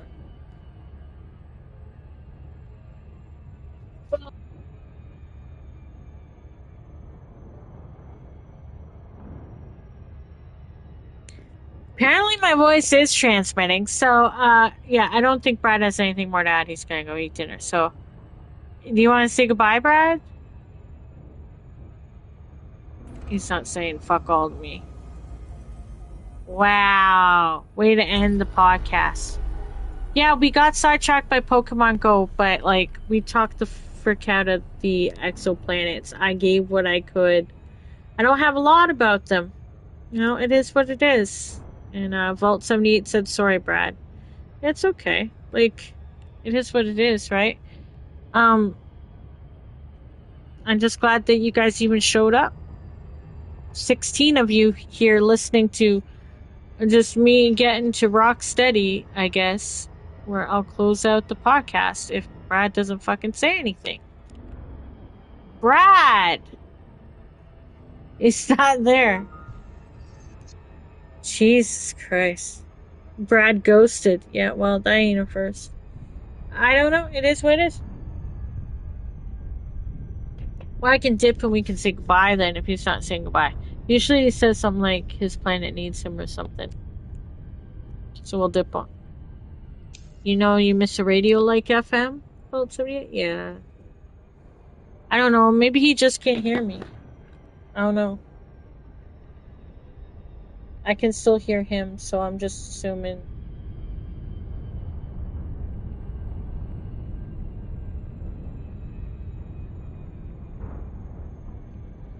I'm nearly at Rocksteady.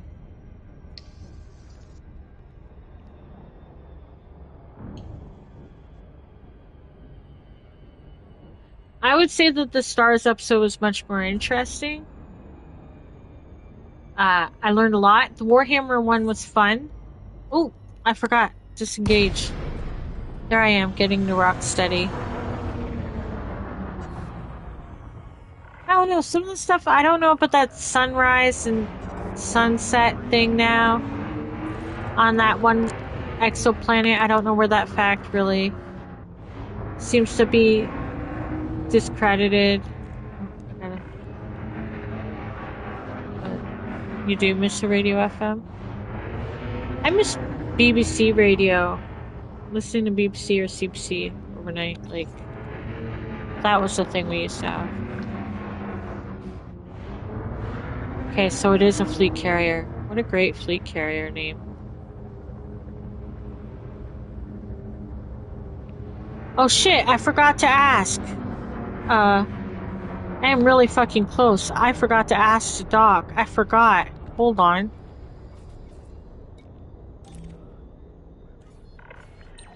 Whew. Okay. Remember how? Yeah. Oh, there he is. Yep. Yep. I'm doing it right now.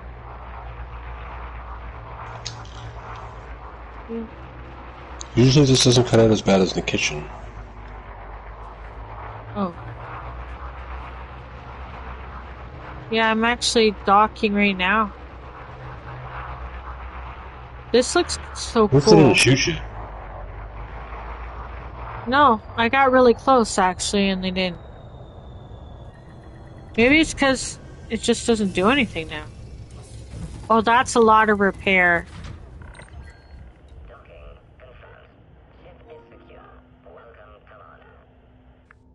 Oh, it sounds like a robot. That's kind of cool. Okay, so this is where I'm at Rocksteady, and I'll be able to hand in my maps. Should be able to. Yeah. I think all of those carriers have their cartography turned on. That's what I'm starting out with money-wise, so profits 814. So we're gonna see what I get. Carrier services. Universal car. Oh wait, first you gotta fix your ship.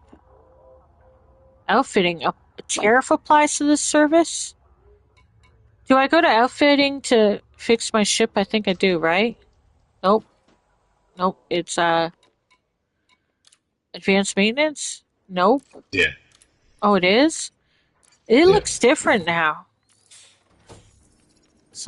It looks different. Why does it look different? Is it because it's a carrier? I don't remember it looking like this before. I think the carrier menu is different than a station. Wow. Okay. That is so crazy. Redemption office. Wait. Ooh. Can I hand in my... Nope. Okay, so this is the cartographics. And this is what I'm handing in. Sell page. You get that. This is what makes it... Well, it doesn't make it worth it. But look how I had set out my balance was 814. Whatever the frick those numbers add up to. Well, now I'm gonna make more. Back. And then you want to click on it again because if you traveled a lot, you may have more maps and it may not see it all. So you want to double check. Because see, I have more pages to sell. Yeah, this game is... You can play it in different ways. I would look up videos of it. Elite Dangerous. And then obviously if you're on PC, you're going to get a different experience. You can still play it like this, but you have a much broader experience than... But this game is perfectly fine before I decided to do that. Oh, it said first to discover, too. Some things. How many jumps do you have left, Brad, to where you're going? 9. Oh, so he could make it there. Still scanning this one, though. See, it also tells you Look at that. So then I'm gonna click on it again. So that looks like that's all of it. That's all of it. So, yeah. Okay. So there's tariffs on this one, but that's fine. So I went from 814 to $923 million or whatever. I don't know. I did okay. Um, And and Terrace owns space even. Jesus. yeah, there's tariffs on space. Yeah, service tariffs is 10% on shipyard, 10% on rearming, 10% on outfitting, 10% on refuel, and 10% on repair. And if I wanted to bring a ship here, there'd be like, there's no way.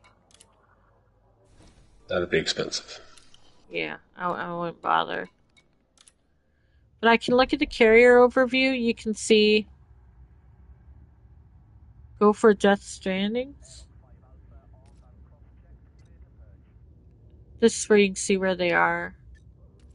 More about the ship and who owns it. Narcotics, fruit, vegetables, tea. Ooh. If you have trititium or whatever, they like it. But I don't know. This is where eventually I would get another, not tonight, obviously, but this is where I would get, like, we'd find out what my next point would be to plot it. But I don't have that yet. And then, you know, California Freeport is like my favorite, place to park. I don't know if I can even plot to it yet. I think that it's too far away.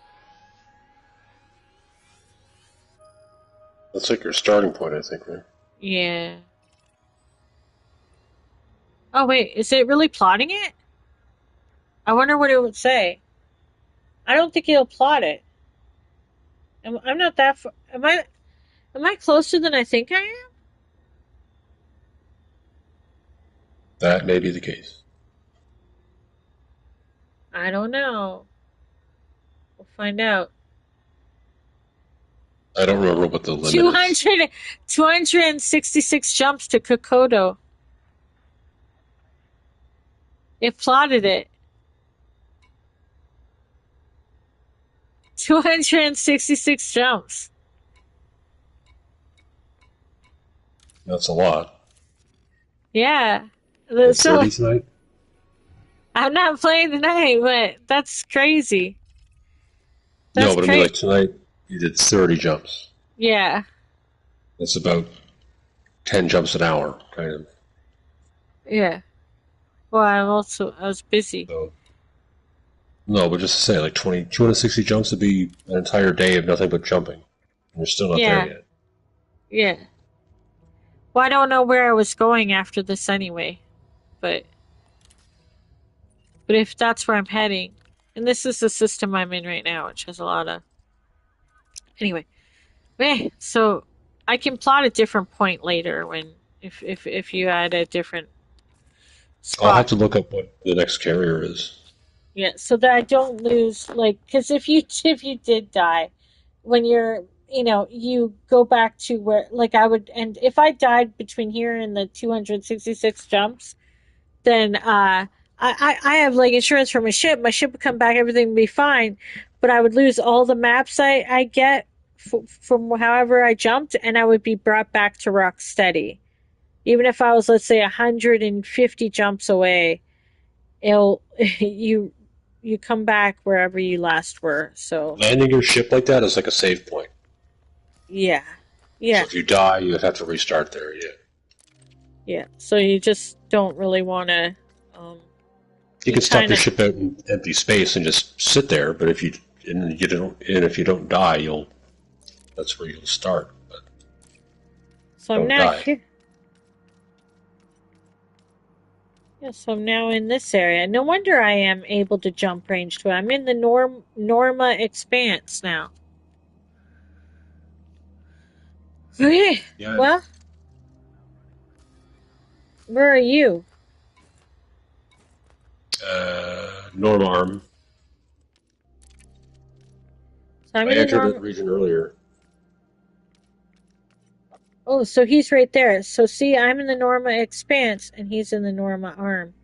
So he's much closer to the center than me, which is the bubble. And this is our galactic map, but there are no automatons over there. There's no terminids, and there are no The Olympians. Stargoid still.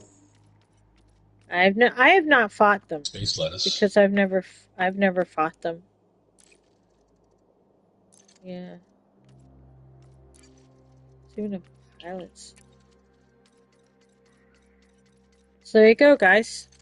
So thanks for watching. 15 of you still. Wow. I'm gonna stay at Rocksteady for a bit. As you can see, Brad is oh my gosh, this is probably he's 8,475.18 light years away. So there you go. I think I Yep, covered about 3,000 tonight, so it's not that far. it must be nice. I didn't go that far, but I didn't realize. There you go. Okay, so thanks for listening about exoplanets and Brendan Fraser. Appreciate you guys. If you did get interested in Elite Dangerous by some weird chance, you can find the Elite Dangerous part um, uh, in the space station section of the Discord. It's that's also where No Man's Sky is.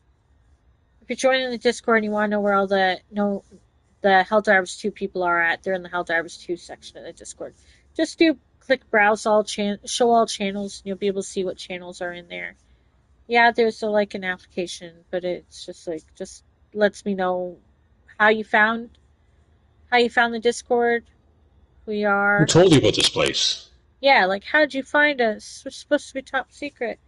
And then we let you in. So there you go. So thanks for watching. And I never said this all night, but in case you're somewhere out there, don't forget to hydrate. Brad is gonna eat food. You Hell can tell hydrate? he's hungry. Yeah, hydrate.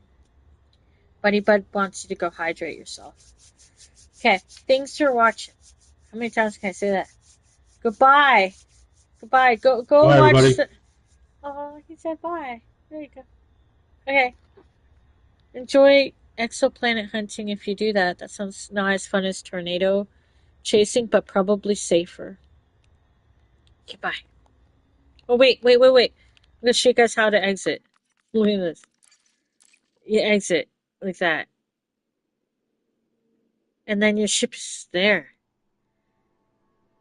And you don't get much arcs for that. You get fuck all, and you're weekly capped at 400. This is the console one. I'm just telling you, it's not rewarding in that way, but it's rewarding in the way that you've enjoyed shooting through space, fuel scooping the stars, and getting cartographic maps. So, just there you go. Thanks for listening, guys. Next week will probably be back to like a sci-fi fun episode. Not sure what subject, and then the following week would be science again, but this time I'll be much more excited about it, and or Brad will be as well. We'll figure it out. This week it was just a lower energy. I started out a bit feeling a little unwell, not so great my tummy, but it's fine. We'll be fine. It'll be fine. So thanks for listening again. Goodbye. Bye.